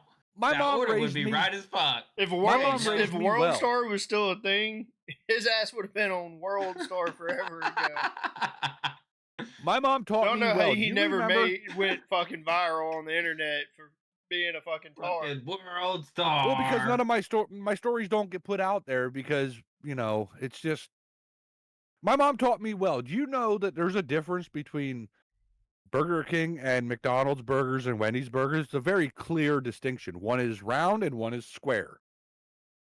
Always been that way. Yeah. My mom threw a fit in Wendy's. I had to have been, I don't know, maybe a teenager. And she went batshit ballistic in fucking Wendy's because her burger was square. She's just cussing these bastards out. What the fuck? Where's the rest of the meat? Why is it square? It's supposed to be circle. You ever have a fucking square burger? Go find one in the store. And the guy's like, this is how we sell them. She's like, that's not how I eat them. Get me another. And I'm like, Mom, you ain't right on this one. I love you, but you're not right. Look at the picture. All them pictures. Them motherfuckers are square. What are you bitching about? They didn't eat a square portion of your burger. She still got a square. She still got her meal for free. I think they did it just to shut her the fuck up. Yeah, customer's always right. That's how it works. Yeah, but she wasn't right at all. That was Yeah, she was no, wrong, but even if wrong, they're wrong. even if they're wrong, they're still right. That's how Yeah. it works. I mean, that's just how it is. Wendy's I'm just burgers glad have It always doesn't matter. been square, right? I used to Always fucking work- been square. I used all to the fucking- time. I used to fucking Since deliver for since day Domino's. one, they've always been thing. square. Yes, Dave Thomas said he wanted square patties because it was the best way to keep them fresh because he could put more Was side that by the fucking side. first time your mama ever had Wendy's? I don't know, Bronson. I don't know. All I know is she went nuts, and ever since then, I just think it's okay to be a fucking asshole in a restaurant. Apparently, Well, or maybe it's hereditary, and I was just born with this gene that it's- says yeah, I to it's say the what I want in a asshole gene. restaurant. Look, it's the asshole gene. It's Hunter's, you got Hunter's, it, for ass, sure. Hunter's ass can't stand going. There's some days that he's like going to restaurants with me. Like they'll bring out people's food, and it'll take a minute for mine to come out. I'm like, y'all fucking forget about me. I'm the one. I'm the motherfucker with the money. I'm the motherfucker paying you. You better fucking wait for my food Like, to fucking eat. I'm the one that's fucking having to wait here. Like, you can obviously tell it's more than likely going to be my ass that's paying you. Shortly after me and Brandy got together, now both her parents are dead now. Hunter's but ass would be like, calm down. That's what he tells me. We- Calm down. He's like, it's just food, man. Calm down. No, I want the Well, yeah. motherfucker to be No, right. fuck that. I ain't I want the calming down. motherfucker to be right. Why can't my food come out I with have everyone I've been else? told that 100 times, and during this, me and Brandy took her parents out for their wedding anniversary or whatever it was. We went to Haas's Steakhouse. And if you ever been to a Haas's, you know that if you get a meal, some meals include the salad bar, right? So you order whatever, your steak, whatever fuck it is you're ordering. If it comes with the salad bar, you go to the salad bar, you get your stuff, you eat your salad while your food's being cooked. So we placed our order. We were all at the same table. It wasn't like they could confuse this. It was all on one ticket. Brandy and my food came out and sat there. And it sat there. and it sat there. And then finally, their food came out like 10 or 15 minutes later. And I had to say, did you guys forget to put it on a plate? Like, what happened here? And they said, well, sir, things have to cook. And I'm like, I'm aware of that, but you start cooking the stuff that's going to take the longest first. And then when it's almost done, you put the stuff that's going to be done about the same time that's done, you put that on. It's just how you cook. Like, that's how you do it. Logic. You don't make your fucking Thanksgiving Day corn the night before. You know? No, you make your stuffing before. They had to wait for the microwave timer to go off. We ate the food, and then we went to pay the bill. And they had one of them little black books that the receipt's in it, and then you open it up and you put your fucking check in it, or you put your card in it. And I sent the card out, and they brought it back with the other receipt that you have to sign. So I signed it, took my card out of it, closed it up, sat it on the end, put the pen right beside it. And the dude came up. He's like, everything okay? And I'm like, it will be. Oh shit! And he grabbed the black binder little thing, and like he grabbed the black binder, turned around, but it wasn't a full turnaround. He only had to like go like to his right and start walking. I picked the pen up, and I turned and I whipped that fucker and smacked him right in the middle of the back with it. And I turned right back around, and I was just sitting there like nothing ever happened. And Brandy's like, "You're gonna get us fucking arrested," and I'm like, "Yeah, he didn't know it came from me." Except for he absolutely did, because I was the only fucking person in that area that was not eating no more. Right? So clearly they don't bring the check to you while you're mid-meal. They wait till you're done. Fucking So assaulted this motherfucker with a pen. I whipped that pen right at his fucking ass. But I did come up with a plan right afterwards. I was going to say that I was throwing it to him because, he forgot it. If the cops would have shown up. Really, I was throwing it at him to hit him with it. Now, I was nice enough not to push the little button to make the tip come out.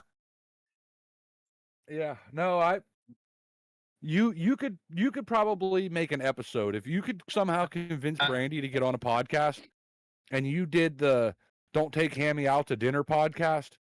She could tell you everything I just told you, except from her perspective and how she felt about it, because I didn't feel no type of way about any of it. I've got the podcast. I've got the podcast, Hammy.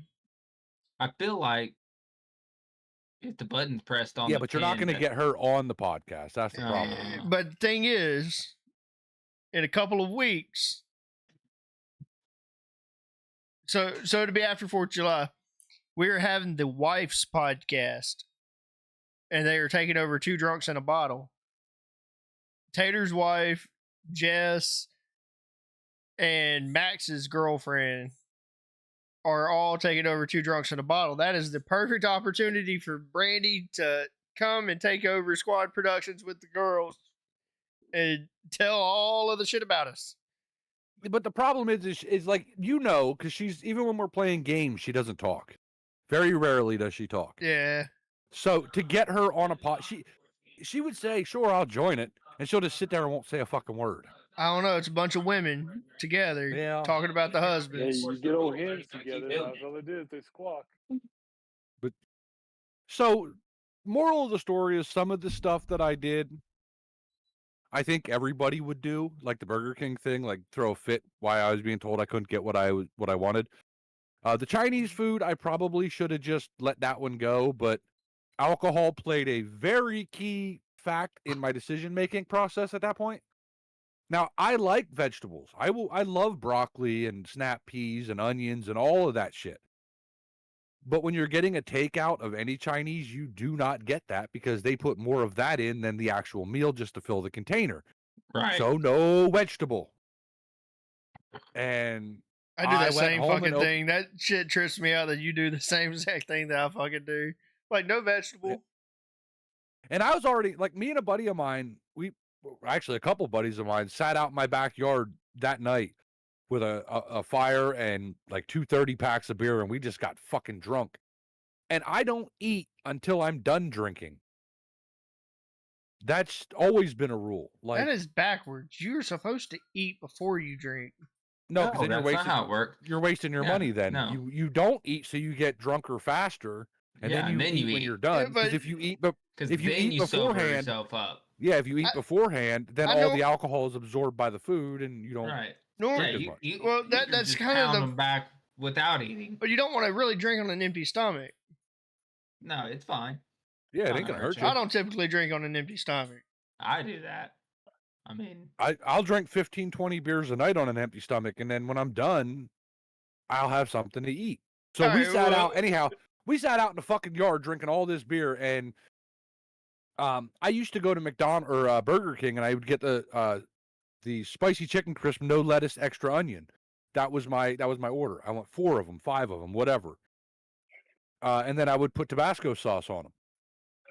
Well, they stopped selling them, so we all reverted to let's just get the rat on a stick. And like when I would drive people home, we would place an order, and then we would just stop by, get this bag of Chinese food, divvy it up, and go. Well, this night, Brandy was hungry, so I said, "Here you go, you fucking order it," because I don't like talking to these fucking wing wangs anyhow. They don't understand what I'm saying. They say words I don't know what it means. So she orders the food, and I hear her say no vegetable, and they're like, "Okay, Dragon Phoenix, no vegetable," and I was like, "Yeah," and then they're like, "Okay. Order pickup, 20 minutes. Okay, bye." I'm like, all right, cool. We got about 20 minutes to go 5 minutes down the road. Want another beer? So we drank like a beer or two, and then we left. We picked up the food. I took these people home, like 2 or 3 of them, dropped them off at their house, came home, sat down in front of my TV, turned that fucker on. I'm like, yep, time for a fat kid to be a fat kid. Pop. Oh, well, I got my little rice bag out, little fucking to-go rice foldy container, and I put that in a bowl, and then I was going to take the Dragon Phoenix over top of it and just, shovel it in there till I open that fucking lid up, and there's the vegetable. And I called him and started bitching, and he basically told me to shut the fuck up, and I was like, I'll tell you what, you little bastard, I'll be right down. And yeah, that whole story is 1,000% true. It's the fucking little bastard part. Like you little bastard would be bastard. right down. And you wing that little wong. bastard, I'd be You right wing down there. wong. And you gave me the goddamn vegetables when I told you not to, you motherfucker. Well, I can almost call anybody a little bastard. I'm 6'4". We should have named this episode "No Vegetables." No vegetables. When No you're talking to vegetables. Change it. Change the title. I look like fucking Godzilla to these motherfuckers. Oh my walking in there. god! White Godzilla. No, I'm the albino no, Godzilla to them. We have an episode for next week. No vegetable. No vegetable. Yeah, and somehow I never got arrested. The moral of the story is all these things that I've thrown and broke and Stabbed. cussed them out and all this. Never once did I get. Cops did show up one time. Never got They were like, arrested. Bro, They you let gotta me. leave. They let me leave drunk. They're Oh, like, just get him the fuck out of here. Just let him leave. Decoy had to follow suit. He saw that we had the SG tag. He had to go Yeah, it ahead and just showed follow up suit. for me. So we got Decoy in here to tell us about the front porch and how that. I don't think shit I show can went. top Bill now. I mean, Try. you could No try. vegetables. You go with no vegetables. That's all you got to do. Well- Decoy doesn't eat vegetables or No, No, I don't vegetables. eat vegetables. That shit will Yeah. stunt your growth. That's why I'm a fucking 6'6" giant. I'm about to say that ain't worked for me because I've been eating vegetables my whole life. He and thinks French fries are a vegetable. They are the potatoes. I'm done growing vertically. Now I'm starting to grow outwards. Wait till you turn 50, then you really start plumping out, and you can't stop. I have the most perfect round belly. I don't You know got that statement can be Yeah. accurate at any point. It is. No, I don't. I mean, I don't think somebody can be like, "Hey, look, I have a round belly and it's perfect." I want to know why this motherfucker's wearing a full button-up shirt right now. He went to church Well, this I morning. want to know what he's expecting. Bro, Yeah, when? you just asked why am I wearing a full button down shirt? Go back and Yeah. watch historically any You podcast usually that wear like I'm yeah, involved. but you normally wear like a polo. I still wear a collared shirt. Well, I didn't say anything about a collared shirt. I said it's a Fucking full nerd. button down, fucker. I got a goddamn nerd for a co-host. Wears a I like- button-down shirt and a fucking hat. Tell he's from the South. God. What do you do? And How you you can't fight even tell what my you hat can't- now you can probably tell what my hat is. It's fucking deer and You can't- fish and the You can't American fight the flag. feeling. It's all right. America. America. But Decoy, how'd it go? Yeah, I gotta You go know- piss, so I gotta Obviously. go. So So it went pretty well. I tried to get Polly in on it, but he did. he was too busy trying to be a babysitter or being babysit, one of the motherfucker, two. you motherfucker. I didn't even do Because, nothing to nobody. Did Nick join I you? wanted, yeah, Nick joined. Nick did join in. It was basically wanting to kind of go over the life and times of Gary England, who I think Polly should know very well. I know. I do know. I actually don't remember like really ever seeing him on TV, like even as a kid. Like kinda here and there I can kinda remember it. But I'm not really good at remembering shit when I was like that young. So did you cover? So you covered Gary England, the storm chaser, right? That's what he was, a storm chaser. Weatherman? not a No, storm he's a chaser. weatherman? Yeah. Weatherman. He's So, like did you cover? James. Did you cover the James Beatles? Spear or whatever it is. No, not the Beatles. Beach Boys. Beach Boys.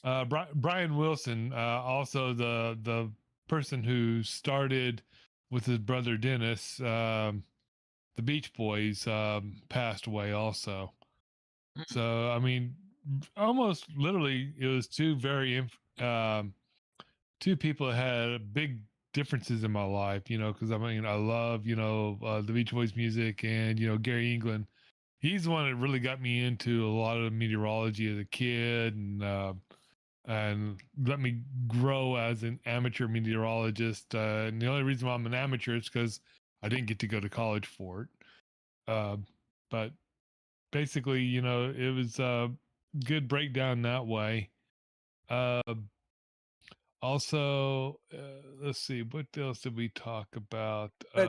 that's okay, Decoy. They went to college too, and they're still amateurs, so it's fine. That's Yeah, well, yeah, that's true. Sometimes they act that way. You're not Them bastards be like, 100% wrong. Today 50% chance of rain. Hammy, we got 25% a chance of sun. And it's pouring down fucking rain. we've got a breaking report. It's unconfirmed reports of Israeli airstrikes on Tehran, possibly targeting a bunker in Lavazan, where apparently I don't know who this guy is, but somebody has been eliminated. Fucking show it. See if it can do it. You might be able to handle it. No. Nope, too Okay. bright. Oh, that's the Ayatollah. Yeah, Khomeini. Ayatollah. So he has apparently been eliminated. What? Yep. Hey, Steve, did you see the thing about the helicopter crash and the like? It is Jimmy Gardner it's thing? unconfirmed, but Hold on a second, Paulie. Go ahead. this was on Threads.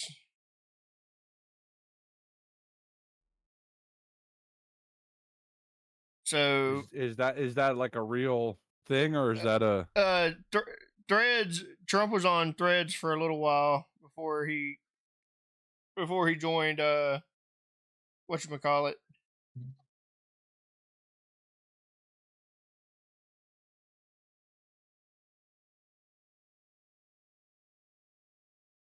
Well, if they killed him, then Iran's in some shit, because now they won't have somebody nobody's going to step up and be like, I'll be the guy that runs it, because they'll be the next one dead. I haven't researched it outside of just having to have the notification about it through Threads. And when did that notification come in? This notification was. Oh no, never mind. It's probably false. I didn't even see. It was 20 hours ago. It's not real. That would Oh, yeah, already no, been covered. He's still alive. Oh yeah, he had, yeah. I just so happened to pull up fucking Facebook, and my Facebook's connected with Threads, and that's what pulled up. A lot Huh. of times that shit's. When you see things like that, the very first thing I always do is I don't even go to CNN or Fox. I'll go right to the Associated Press. Just because if there's going to be breaking news, they will probably be the ones to break it. Just because most news correspondents that are independent, like mainstream, are work for the Associated Press pays them for that shit. If they didn't do it, the White House would have already been put out a fucking video. So you Yeah, or covered the BBC or Sky News would have actually covered it also. so Decoy. So you covered the meteorologist. You covered Yeah, the Beach Boys. Brian Wilson. Then Nick joined in for a little bit, and he literally was talking about, why he quit his job because of the manager's inappropriate behavior towards people that their organization's supposed to help. So, So he worked for Goodwill. He worked for Goodwill. And basically they're supposed to help people with mental disabilities or disability delays and stuff like that. Are we talking about the same Goodwill that's like the clothing Goodwill? Yeah, that marks up Yes. all the fucking prices, and they're supposed to be like a thrift store, and you're supposed to be able to get good deals, but they are actually not You buy really a fair used on pair- their prices. Buy a used pair of Nikes for a little bit more than a brand new pair. Yeah. Yeah. So yeah, Nick was talking about that. Then Nick had to go because he forgot it was Father's Day and had to go talk to his father. So Tanner joined in the fun, and we touched a little bit about the 250th U.S. Army birthday parade that took place here in the DC metro area, and talking about how much it was going to cost to fix the roads after the tanks got done destroying them. I said, well, that's a blessing for DC because the roads up here are worse than Pennsylvania's. So people bitched about that parade. But it didn't damage the roads, though. People bitched about that parade, saying that was money spent, that pretty much Trump just threw a big old party. Everything gets blamed on Trump. But there was no money spent, though. They literally shut down the road. It's no different. They had to have shut. If he wanted to go out there and stand on the road, they have to shut down the road anyway because he's the president. So the only thing that it could have potentially cost money would have been to bring the equipment in. But he's the commander in chief, so he can bring that. People bitched about it being in DC. Oh, where else should it be? It's the nation's capital. I've seen it all over the place. Like, why is this being done? The biggest concern that the Army had was the tanks tearing up the roads. They would have fixed the roads before they tore them up. Like, no. They're out right now. They said it's going to take about another week and a half to do a complete assessment of the parade route to make sure that the roads are good. But the Army did take precautions. They put down rubber mats and steel plates over the top of the roads where the tanks were going to be making the turns and everything to protect as much as possible the roads. Okay, well, so, my question is, where were these people? Why weren't these people Tiananmen Square and them motherfuckers then bitching out there while they were doing it? You can't bitch about it after. The thing that I heard of why the biggest uproar was that was Trump's front because it was his birthday also. That's what I was getting at. It was his front. It was like he have threw his own birthday party. Yeah. It was on the nation. Well, and that's where I was getting at. It was on the nation's dime that you threw a big ass birthday party. But just wait until next year. Just wait until next year in DC on July the 4th. It's going to be 10 times worse. Yeah. This is our 250th anniversary, and he's already said he's going to go balls to the wall. And it should be. As you should, yes. Yes. So what are these little Karens and pantywaists going to say then? Well, nothing, because It, what it, can they say? Like, he's the commander in chief. If he says, I want the army stationed all around the White House, you know where the army's going to be? Stationed around the all White around the House. White House. Yeah. like what the fuck do they expect? To me, that is the most anti-American propaganda. That's our society, BB. That is what we are in now. Yeah. I had told Look, somebody look what months ago. look what I own. I Is own a that dog fucking shit? I own a fucking American flag pair of fucking hey dudes. I told somebody a couple weeks or couple months ago, whatever it's been now. I said, you know what? I'm glad I'll be dead by the time. It was actually a picnic we had after a charity motorcycle ride that Brandy's brother drove in. We went out and had a little picnic after, and Brandy's nephew, which is my nephew, but it's her nephew, just in case we ever get divorced. He ate up like 4 burgers, 2 hot dogs. He was just going fucking hog wild. And he was saying that, it's nice to live in a society where people don't judge people like that anymore. And I'm like, you know what? You're fat, and I'm glad I'll be dead before people like you take over. That's the society we live in now, where I'm looking forward to being dead as opposed to living in the greatest country in the world, because there's a point where we're not far off it ideology-wise, where we're not the greatest country in the world. I mean, The third world, we third talked world about it countries, earlier. they look at us and they go, 20 years ago, 25 years ago, we were the world's police force. If you seen the Stars and Stripes in your country, you knew shit was about to happen.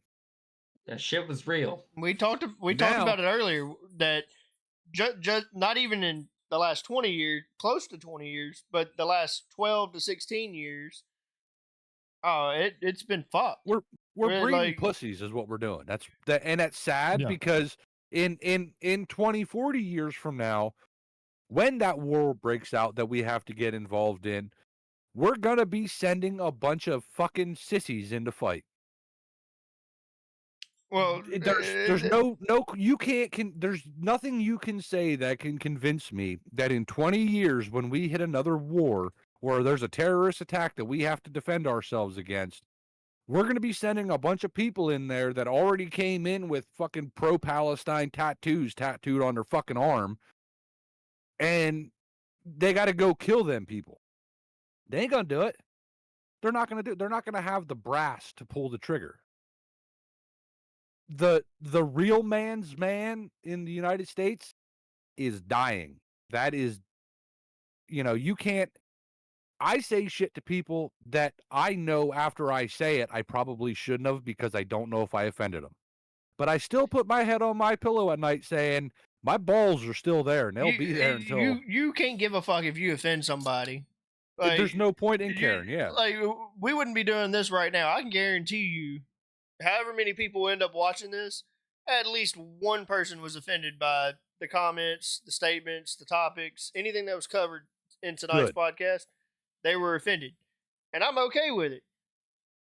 You have the right to be offended. You have the right to say what you want about what somebody else says or feels. But what you don't have the right to do is go obstruct the passage of law-abiding citizens around the country and the world. You do not have the right to peacefully protest in the middle of a highway throwing fucking fireworks at cops. If I was a cop in you, I would have shot your ass. I promise you that. Yeah, I'd be on the headline news. They'd be like, well, Officer Bill of the fucking whatever killed his ass today. Yeah, shot 14 protesters for throwing a firecracker at him. And Look, when I get them pinned, I'd be like, yep, I did, and I'll do it again. Here, our governor flat out fucking said, they're standing in the middle of the fucking road. You feel like they're a threat, you can run them motherfuckers over. Like, look, this is how fucked up politics are. Not long after the election, and really it wasn't long, or after the inauguration, I should say, y'all remember when Kamala had the option of who she was going to pick as vice president, and she chose Tim Walz, and everybody everywhere said should have picked PA's governor, Shapiro. Well, not long after the inauguration, the PA's governor's mansion caught on fire, Holy shit. and the guy was arrested for arson. Now, let me repeat that. The governor's mansion was caught on fire while he was in it with his family and his in-laws. Let me add to that he is also Jewish. Oh boy. And he's a Democrat. So the Democrats attacked the Democratic Jew governor Jesus of a state Christ. that 3 months prior to that were supporting him for the potential to be the vice president of the United States. That's the country we live in. Yeah.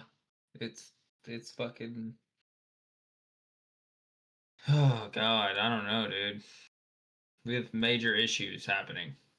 That's why if you want to come into my house, you got two choices. You can come knock on the door, we could talk normally. Or if you try to come in without my permission, you ain't walking out. Guarantee that. Not at least a little bit fucked up. No, you ain't No, walking you're out. not walking out. I'm not No, going to stop you- until you're dead. No, you'll be walking out all right on a stretcher and a body bag. That ain't walking. Somebody will be carrying you out because Somebody will be walking you out, but you ain't If I walking run out. out You still have to do it. if I run out of bullets, I will pick up a hammer and I will put that claw in top of you. You are not leaving my house alive if you decide that you want to break in or you have a problem that you have to forcefully enter this place and don't have a legally binding warrant in your hand. You will die. Even then, sometimes that shit. Like that shit that happened in Minnesota where the dude fucking went and killed the Congress people or the Senate people. I ain't opening the fucking door. I'll call the police, and if you're really a cop, then I'll open the door because they'll tell me you're supposed to be there. That shit's crazy, but that's the world we live in now. So y'all talk. So to get back on track, so y'all talked about the parade, the 250th anniversary. Was that the extent of it?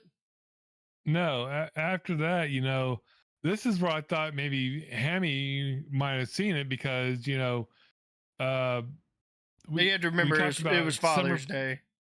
Yeah, but we talked about summer plans and school preparations. Tater talked about getting the school ready for the next upcoming year. He talked because we're talking about stripping floors, shampooing carpets, getting the school ready because his school let out. What the fuck? School has carpet last week. There's some he said the offices has carpet. Some schools do have carpet. It's like they're more civilized than other parts of the world.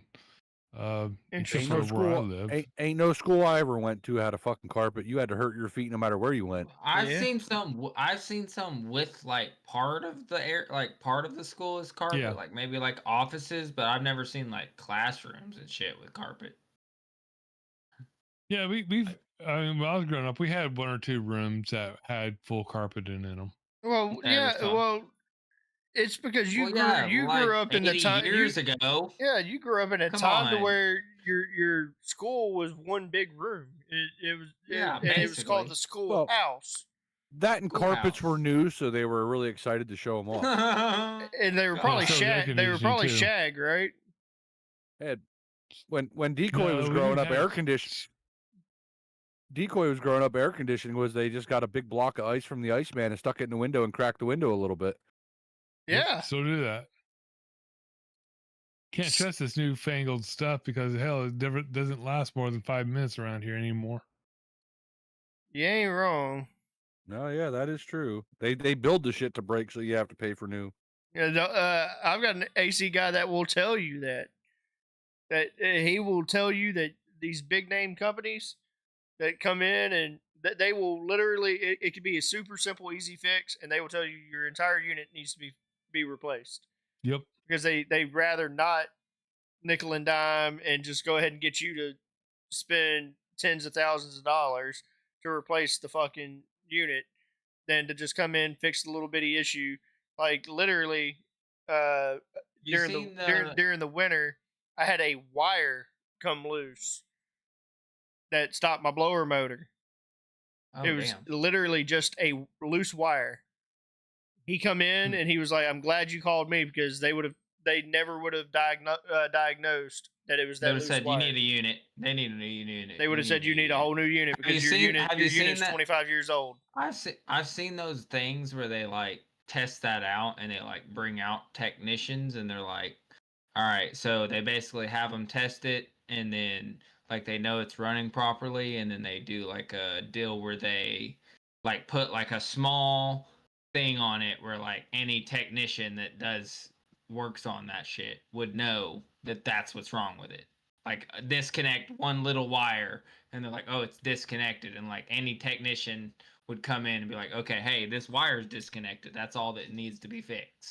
Just like That- And they're like, yep, nope, you need a new unit. that same AC guy told me that if they would have sold me a new unit within the next 5 years, it would have been obsolete because they're all these units are switching over to a new refrigerant again. Yep.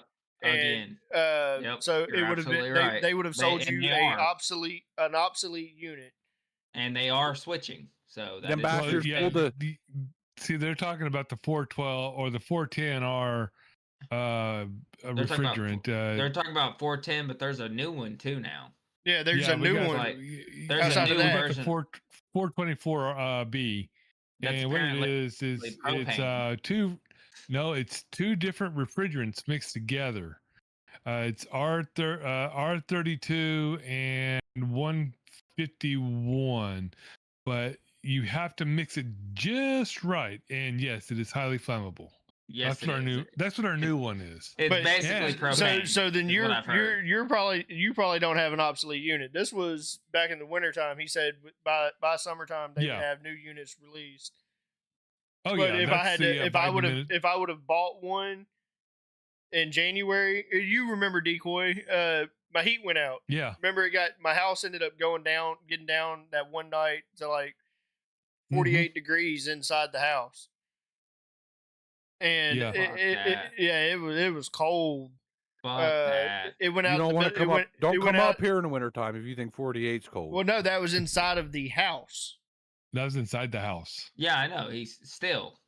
That's No, still like he's- it was like 24 degrees outside. My house is well insulated. Look, we're from the south. We're not used to it being cold, but- motherfucker. We but don't want to be it- cold. That's all we know. Anyways, he had recommended not doing it, but he also refurbishes units. So he was like, I could replace your unit with the same unit that you have at a much cheaper cost, and I back them up. I back all my units up. That reminds Yeah. me of like when I first got my driver's license, I hit a curb with my mom's car and popped the tire. Damn. Yeah, well, so we took it to this place called Expert Tires, which was not too far down the road from where I lived, to get a new tire put on it. That's all we wanted. Just put the tire on, mount it and balance it, and that's it. Oh no, you gotta have And- a new rim. You have to No, have you new know, brakes. Yeah, No, no, now listen, the rim is these- bent, bro. You gotta These have a whole new rim. motherfuckers took. It was gonna be a day. I had to wait. We had to wait overnight, right? Because they were busy. So you just had to let your vehicle sit there. They would come. They would call you, come pick it up. We're like, okay. So we go down, and my mom's leading the charge on this one. She walks Uh-oh. in, says, gives them her name and the vehicle. They give her the sheet of paper with like the itemized, the work and stuff that was done to it, and the total at the bottom. And it was a ridiculous price. Can't remember what it was, but it was really high for a tire to be put a brand new tire plus mounting and balancing. Here, they put it on whatever the machine's called, and they did a realignment of the front end of the vehicle. They rotated all the tires. They charged aligned for the all of vehicle them. without asking her. What the hell? So, and this is where I learned my argue with business people deals. Is You just gave me free service. that exactly? And they did too. Free She service, said, bitch. I didn't ask for that. I didn't order that. You didn't I didn't ask me. It's because I she. didn't sign So permission. None of that. it's They because just did it on their own because It's they because said she's a woman. That's why. That's why it happened. Absolutely. It absolutely It was is. because she was a Absolutely woman. it her- is. they told her it was because anytime it's their policy that anytime a new tire is put on a vehicle, they have to mount it or they have to realign the vehicle. And my mom's like, but what happens if I go to the store and buy just the tire and take the old tire and a new tire and have that tire changed on the rim and to bring it back and put it on my vehicle? It's not realigned. And they said that it was their store policy.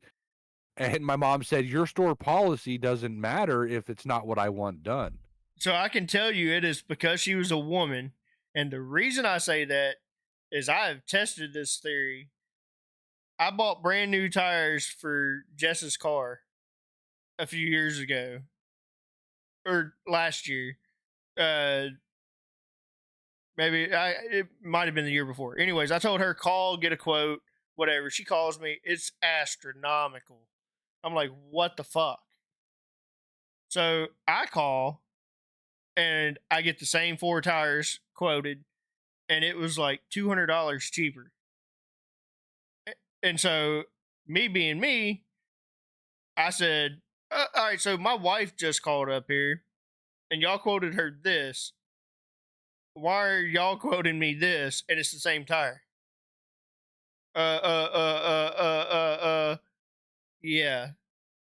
Yeah, usually when you like- catch somebody and they can repeat the first letter of the alphabet over and over and over again, then you know you've caught them in a situation. No, y'all, that's fucked. It's truly fucked, and a lot of it is. I don't even get it. I don't even know. And it's specifically like tire shops. You'll notice it. Next time, Bill, Brandy needs a new set of tires. Have her price them, and then you call up there and you price them. And I can guarantee you're gonna have a price difference.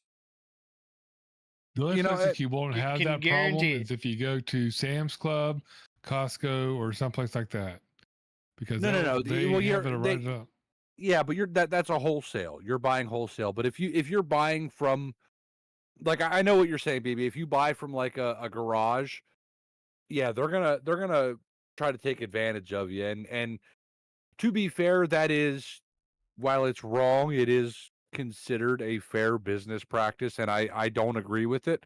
As somebody that went to school for business, we were told, basically taught from day one, you get what you can get and you accept that. So if you were to call me and be like, hey Hammy, I'm looking for a new keyboard. You got a keyboard I can get for me? Be like, yeah, I got one here for $50. And you're like, all right, cool, I'll come buy it. Well, now I know I just made $50. And if BB calls me and say, hey Hammy, I'm looking for a new keyboard. You got one there for me? I'm looking for something that's not mechanical. Well, I'll say, yeah, I got one here for $25. Same goddamn keyboard. And then, you both show up at the same time and I pull the same box out and put it in front of each one of you with a different price. You're going to bitch and be like, well, he got the same one. Why is it more expensive? Oh, because he asked specifically for something different. That's why perception in business is important. Because if you're not specific, I'm putting out that, like, just for example, with those tires, because the biggest things with tires is you got to give them all the numbers on the sidewall. 250R, 250R16, Yeah. whatever. And that they don't fuck up your goddamn tire pressure sensors. It's like 250R16 E35, whatever the fuck or W35 to give the width and all of that. She had all of those numbers. Told her exactly where to look. She sent me a picture. Said this is. I replied back. This is what you need to ask. So perception wasn't a factor in that because I told Right. her exactly what she needed to ask to sound like she knew what she was talking about, No, and it still did not fucking matter. doesn't Well, matter. They don't yeah, give but a fuck. it's still like if you know, if you're selling something even at a yard sale, like that, this is a basic sales strategy. You will put on that ticket what you're selling a couple bucks more than you actually want for it or whatever. Because if somebody comes up to you and says, you wanted $5 for it, I'll give you $2, but you really only ever wanted $1, you're still coming up on money. So, but they expect a guy, which I know it's sexist to say it, most people expect a guy to be more aggressive and more negotiable, like trying to negotiate, where a woman is a quick shopper, an impulsive buyer. Oh, I could get it for this much. Okay, let's do that. They don't really try too hard to negotiate the price. Right. Like they're like, okay, that's what it is. That's yeah, what it is. That's Whatever. what it is. That's what it is. Where if you call and ask for the exact same thing, they're gonna go, well, Okay. now we have to give him the fair market price because he's probably gonna say, all right, well, let me call somewhere else and see if I can get it cheaper.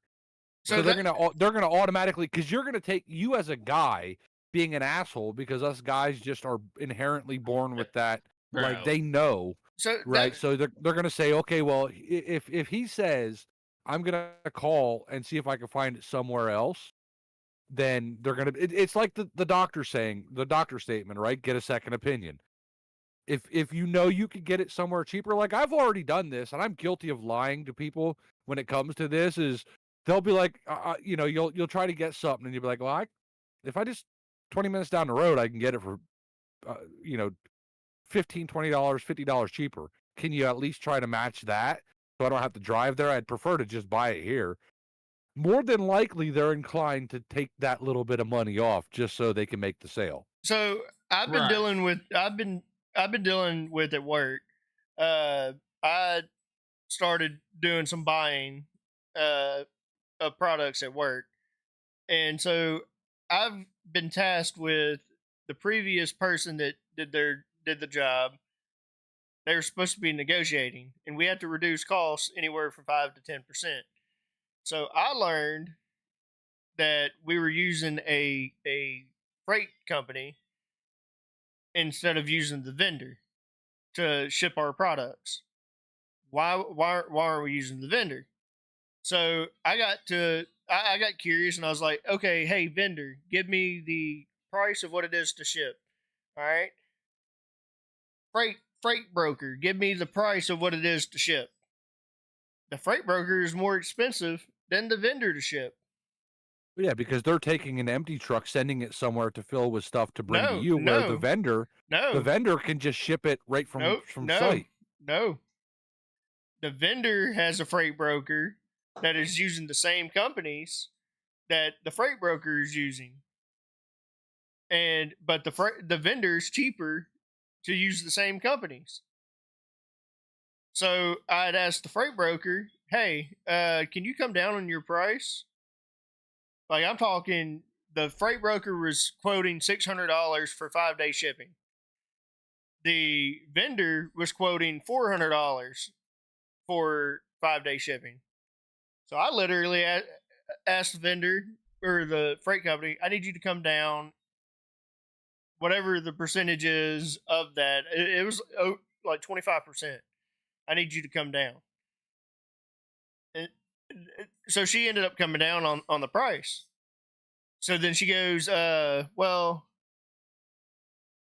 had said, I need you to make sure that we have cheaper pricing going forward, or it's going to be a negotiating thing just like we did this time. And she responded back. She said, well, what would be better is if you got your vendor's quote, because she already knows, is if you got your vendor quote and then you told me the price range you want to be. So you're asking me to do your job. And in my opinion, if I'm going to do that and I'm going to come at you with a number, I'm going to probably lowball you in that quote and tell you, I'd rather you be.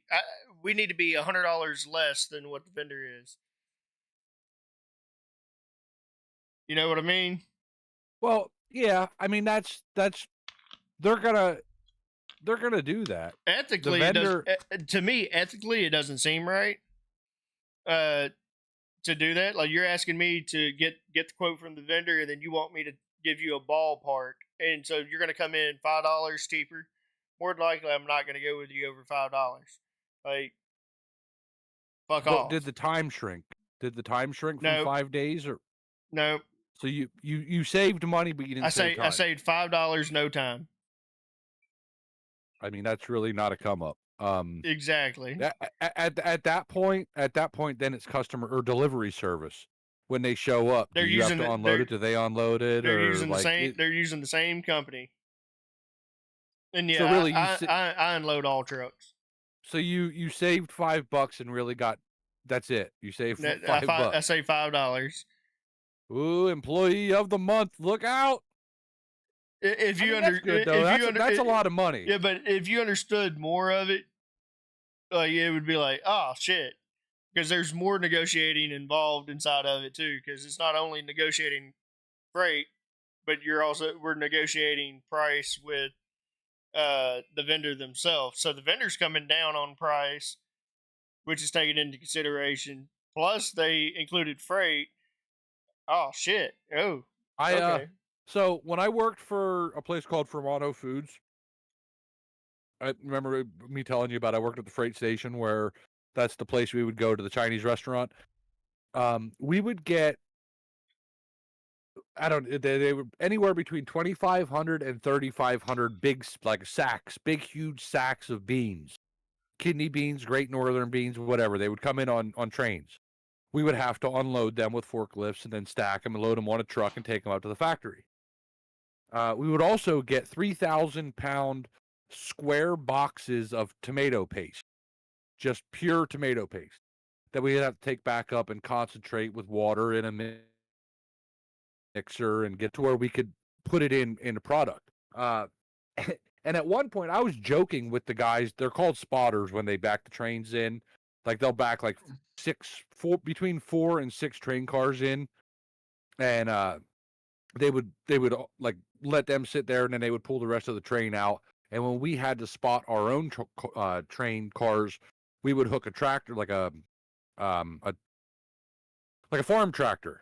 We would hook that up to it that had the decoupler already on it, so we could they would release the brakes, we would back it up slowly, they would re-engage the brakes, and then we could unload. We had to work out a deal with them because they were charging us over $1,000 to spot each car, but they would spot like 4 to 6 cars at a time. Why would you charge $1,000 per car when they're already coming coupled in the group that you're going to drop off? Right? That makes no sense. That's like somebody charging you so much money per sheet of toilet paper that you're going to wipe your ass with. It all comes on the roll together. You bought the roll. Why are you charging me X amount of dollars? So the shipping and receiving manager of the company came down to the freight station to see how we were organizing stuff in the freight station to get it ready to load up on the truck, right? Like that was he would come down every so often just to, I don't know, babysit. That's the best I could come up with. And he started bitching about it, and he just so happened to bitch about it when the train company was there. And we said to him, why don't you say something now? And the fucking dude did, and they literally knocked off the $1,000 per car and charged a flat spotting fee of like $2,500.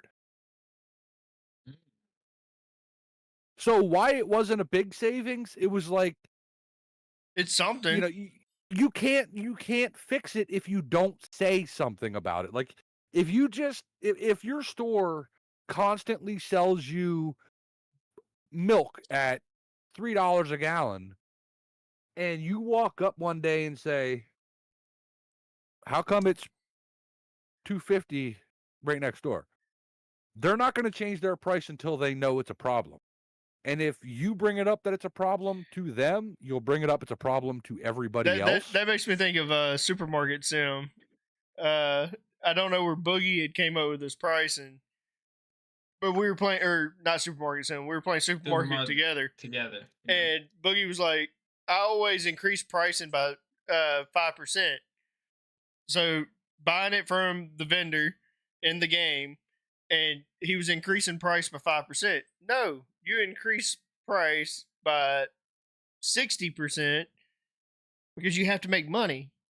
Yeah, you got to make money. Like, you have to make money. 60%'s a stretch in that No, game, it's really not.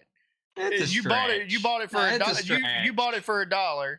That's a You bought it for stretch. $1. You need to sell it for $1.59 to be able to make money.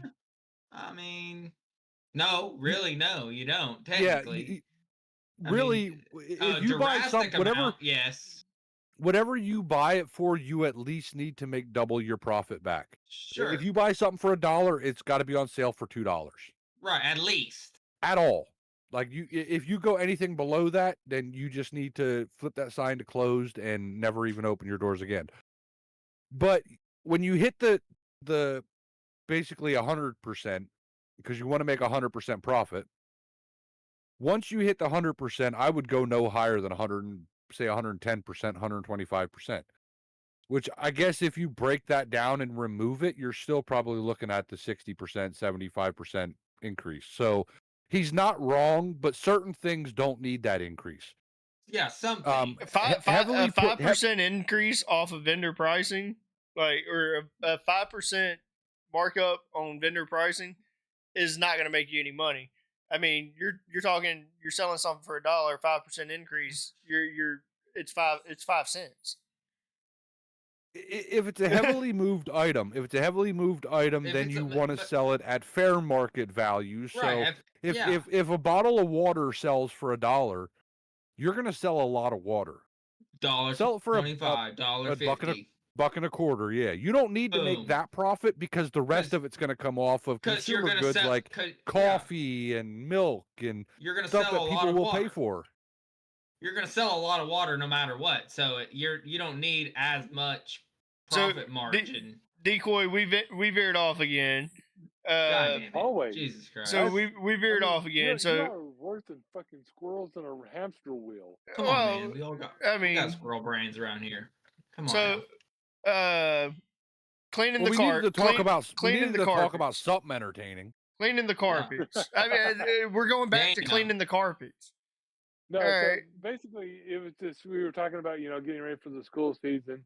And then the reason why I didn't get to catch Salute to Service and most of Two Drunks in a Bottle is because I went to a independent league baseball game.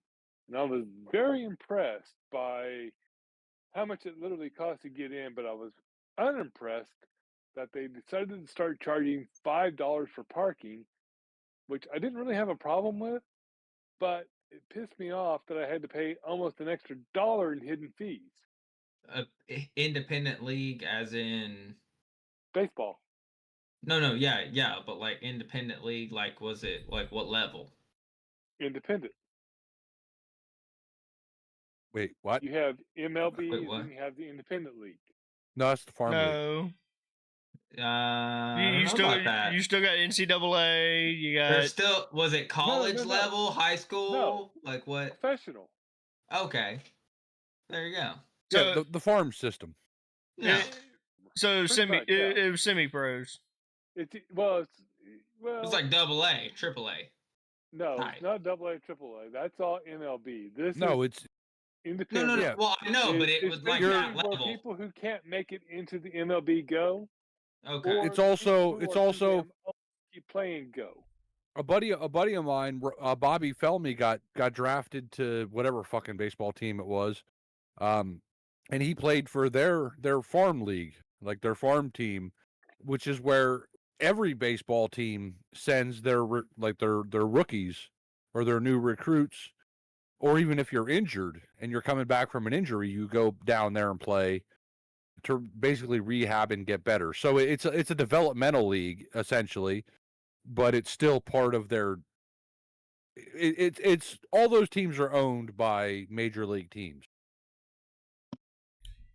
Ours So- isn't. Go ahead. That ours. Okay, so up here we have the Harrisburg Senators, which are over in Hey! Virginia somewhere. No, then we the have- Harrisburg Senators play on in Harrisburg. That's like I've gone to many of their games. That's Okay. on fucking an island, literally I between think- Harrisburg and I think- Lemoyne. I think Okay, 'cause the that team is here. That's the Washington Nationals AAA team. It used to be the Philadelphia Phillies at one point. Yep. Yeah, and then if you go to Bowie, Maryland, that's the Bowie Bay Sox. That's the AAA team for the Baltimore Orioles. Ours is it's an organization that's out of, I believe, Georgia, that has this independent league, and they play people from like New Jersey, South Carolina, North Carolina. So is it like a Here. bar league, like just a bunch of people that they're not even good enough to be professional, but too old to be college, that just decided to, hey, we want to still play baseball. We suck yeah, a little wanna bit, but we want to play. In a way, yes. It's people that they'll try out for the majors. Sometimes they won't make the cut, and so they'll apply to go to these places, or they're people who have been in the majors and is it like the Banana League? That's my favorite thing in the world. Dude, Banana ball. that's so great. That's actually the greatest thing probably ever no, to ever okay, have so happened. the Banana League. It's so fucking we great. we literally talked about the Banana League in here because the Banana League is like the Harlem Globetrotters. Yeah. So that's literally all it is. It's putting the fun in baseball, It's great. and it is. And you can actually watch them live on YouTube. Oh, I didn't know You that. can catch the Savannah Bananas. You can watch on YouTube. You can watch the games because they only play 4 teams. Yeah, there's only I was gonna say there's the firefighter team. I don't know Yep. the rest. There's their cowboy team. I forgot the name of them. There's firefighters. Then there's one other one, and then them. And those are all owned by one company. And so they just go out and they put on expos out there. Oh, the party So- animals. Is that the Yeah, one you're forgetting? Yeah, party animals. Yeah. Yeah. So But it's entertainment. It's not It's even about the funny. sport. It's the It's fucking entertainment. hilarious. It's fucking Yeah. funny. They're playing the game. There's a winner Yeah. and loser. It's not like that part scripted, but they'll just be Yeah. like getting ready to pitch the ball and then a musical hit and they all start dancing. Or the motherfucker Yeah. pitching Like the ball. if that- or the If that happened, could you imagine if that happened in like the NFL? Like, all right, it's 3rd and 10. Dun, and everybody gets up and starts fucking dancing. I'd be like, let's go. I don't even know who has the ball. I don't give a fuck. But this is They're great. fucking It's Yeah. entertainment. yeah, it's fucking great.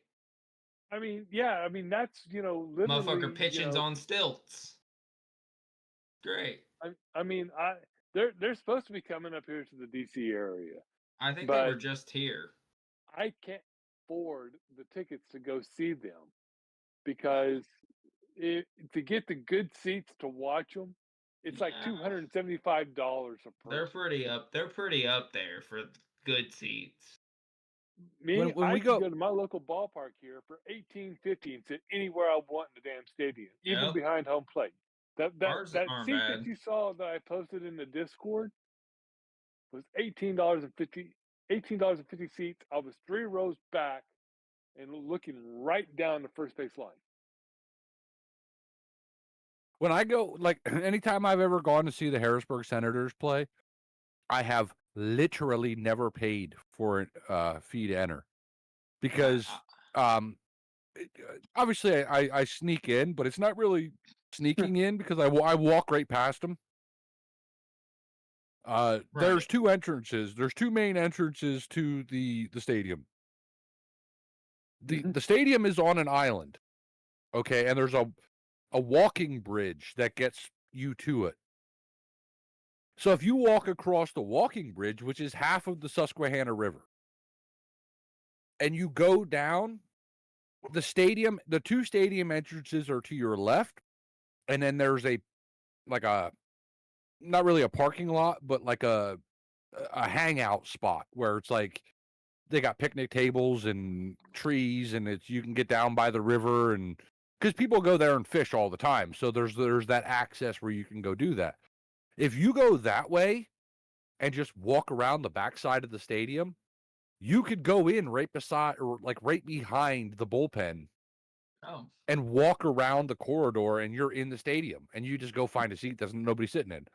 You're not really breaking in or sneaking in. You're just walking past them because there's people there, but they don't check you for, do you have a band on or a stamp or whatever. There's just, how you doing?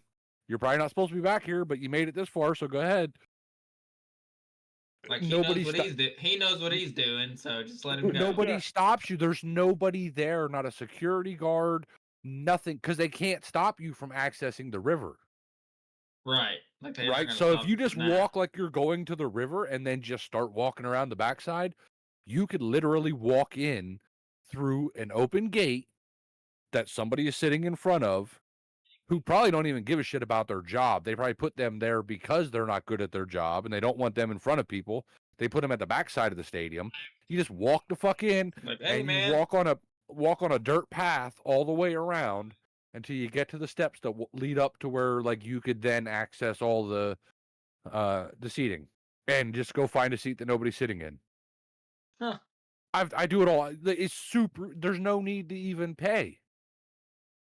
And half the time, the stadium is half full, at best. Right. At best, yeah. And they're just happy to have you in the building. Sure. At that point, it's like, hey, if we put this online, now if you're the idiot that decides you want to sit off in the section where there ain't nobody, you might have drawn a red flag. But as long as you try to blend in, you're fine. Get in where there's just a little, where the section's partially full. And if somebody comes up and be like, hey, you're in my seat, be like, oh shit, yeah, this ain't mine. What the fuck am I doing? Sorry, man. I've had some beers. It's all right. I'll move. Yeah, just move a couple seats down. And I'm not a baseball person in the first place. Me neither. I get bored at baseball games because there's just a very, very huge lack of entertainment or like what happens. So long. It's so long though. That's strike one. Thing. Ball. Strike two. Or ball four, and then you go, yeah. He hit the ball really hard out to center field. Oh, he's out. And he's out. Yeah, fuck. It's so fucking long. The two games that I've been to, and I'll say I've been to probably 4 games here, and I've only ever paid for one, and the rest of them I went with work, and it was fucking like our team building event shit, and we fucking, drank like a horse. Drank like a fucking horse, and it was free, so... I'm a Dolphins fan. I've been to 2 Dolphins games. I was at one at Joe Robbie Stadium, which has not been Joe Robbie Stadium for a very, very, very long time. In the 90s, at least. And I was at the Dolphins game 2 years ago in Baltimore on New Year's Eve. And you admit to it? Yeah, I'm a proud Dolphins fan. I know we suck. That's fine. I'm cool with it. Because when we do win the Super Bowl, I'll be the first one saying "motherfucker." Look, I'm living in Jerry's world, so it's okay. My brother was a Redskins fan. Oh shit! And can't say I that word. I will Redskin. Hey man, they're the fucking Commanders now. You can't call them that. No, they ain't. The Commander lives at 1600 Pennsylvania Avenue. They're the Deadskins. There's the difference between a Redskin and a Deadskin. But they can't even get it into the end zone. My brother was a Redskins fan, and I live in Pennsylvania. So if you know that the Redskins and the Philadelphia Eagles are like mortal enemies. Oh yeah. I went with my brother, who went there in a Redskins pullover jacket with the kangaroo pouch fucking flappy thing in the front. Yeah. And we there you go. went to Philadelphia to watch this game. And he is just decked out in the red and the engines. He was Comanche up, buddy. And I'm like, I'm gonna die. I'm not making it out of Philadelphia. They're gonna kill his fucking ass, and they got to kill me because I'm young. So they got to kill me because they don't want to find out who it is. Witnesses. Yeah.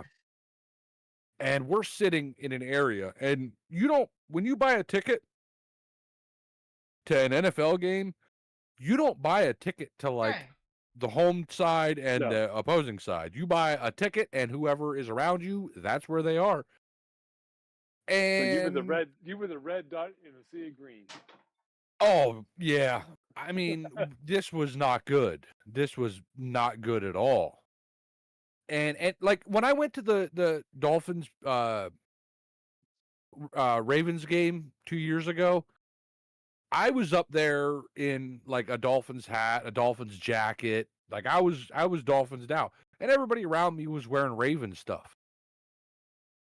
But we were shooting the shit, just having a good time, right? Like there was no hate or no. The only thing that I did that was a little bit controversial, I was like, hey, remember last year when you guys had us beat by like 30 points and we came back and whooped your ass in the fourth quarter and won the game? Remember that? That was probably too much. I probably shouldn't have said that.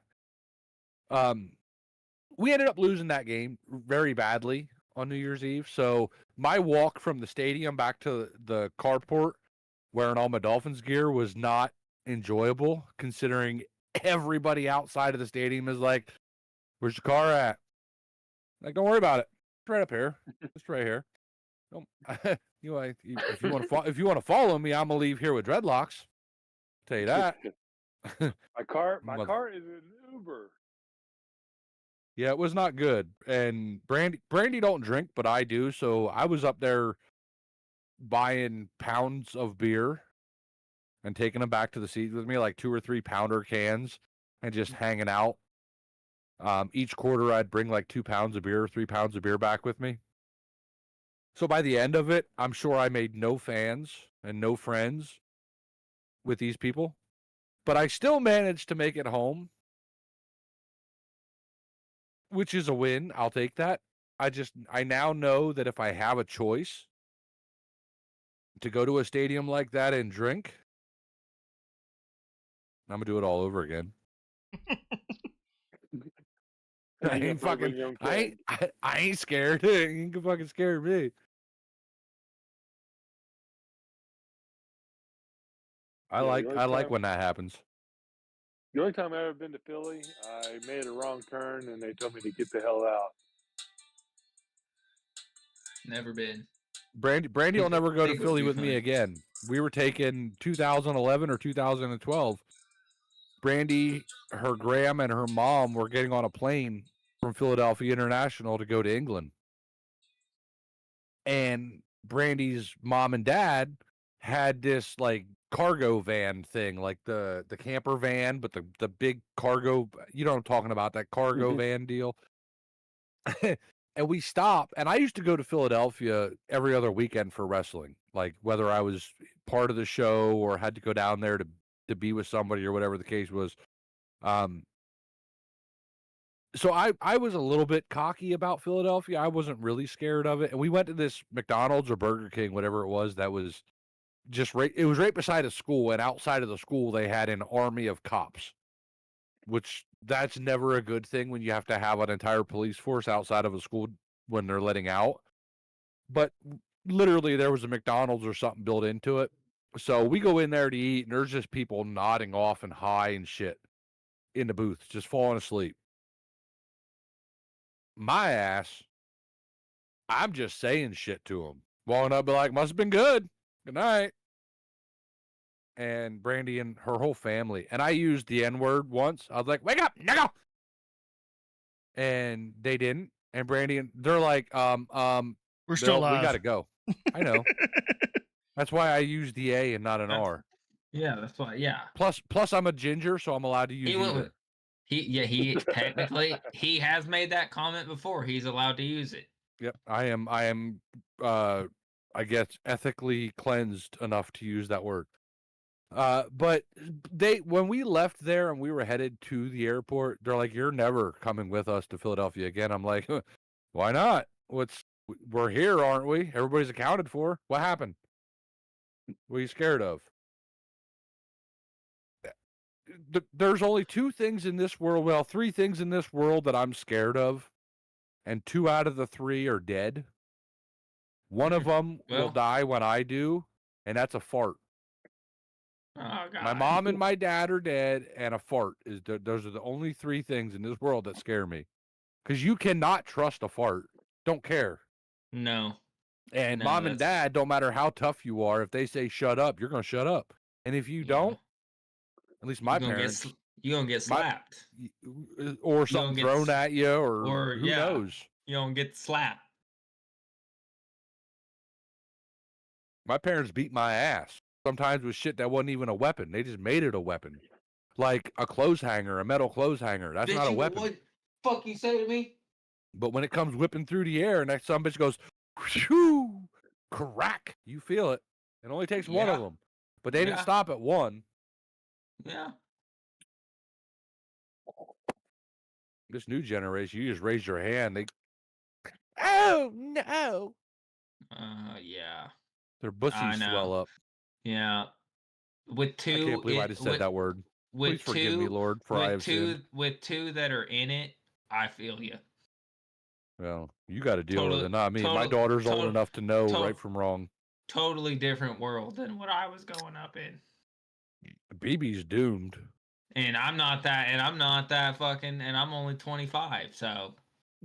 Oh, so you're right on the fringe of where you think it might be okay to shit in a litter box in public, but you also know that it's wrong. No. Not true. I'm not even close to the borderline. Some of these fucking people, man, scare me. I don't think it's okay. They do. No, they're scary. It's not that what they're doing is scary. It's what somebody tell this motherfucker to get off his phone. We're live.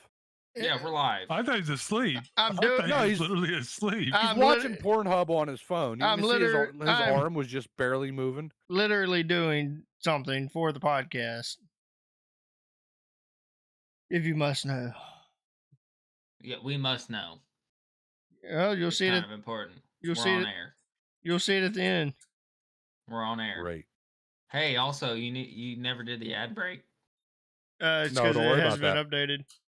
Because we don't have a Can you please introduce me to your puppy that I have to keep seeing on your bed behind you? Because your green screen sucks. And you need to do laundry because we're tired of looking at your laundry basket when you go to piss. And are you in your boxers?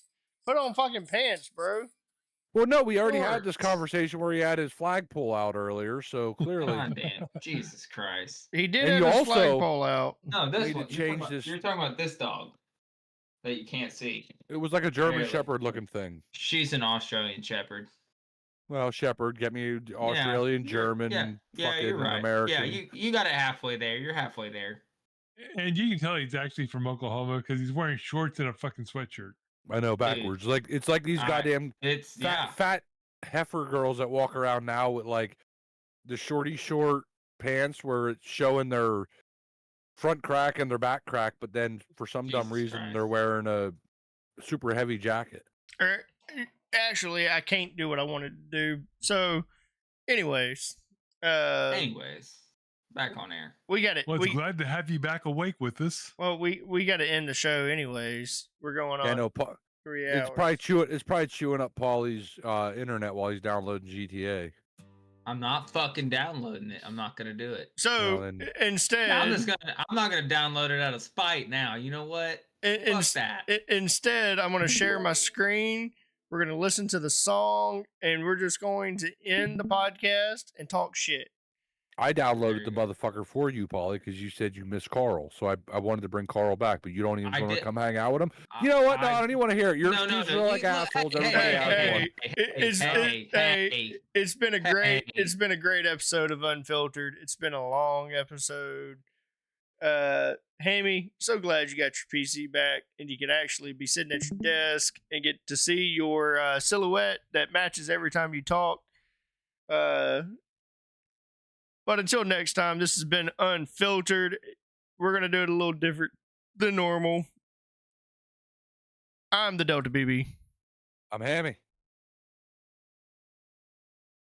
I'm the grumpy old boomer. Ollie. All right, y'all go back talking shit. Here's the song. Crank that bitch up.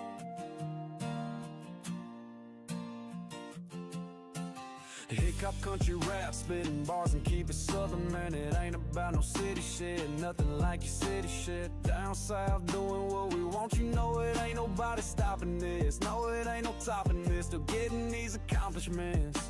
Yeah, getting green and I ain't talking collard greens. On the podcast coming back next week, you can count on that. This that new way, baby, go on and talk your shit unfiltered. That's how we ending the night. Podcast uncut, Amy and BB, alright. Next Friday, best believe we'll be back with some more unfiltered stories you ain't heard before. Unfiltered, I got stories I can tell. Never let them see you down, never let them see you fail. When it come to getting bags, I can't lie, I'm doing well. Don't believe me, you can ask any nigga I was with in jail. It's that 305 country rap, taught them boys how to trap. Never left them still around, same nigga, same town. And we started from the bottom, I was so ashamed.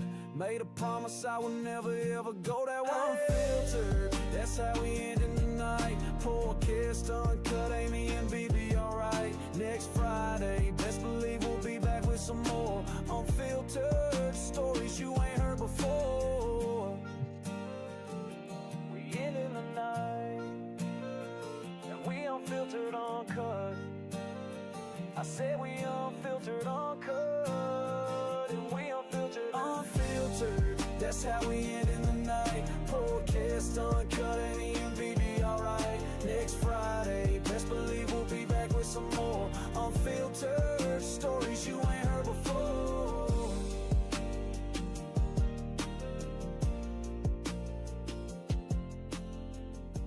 We'll catch you on the next episode. Peace.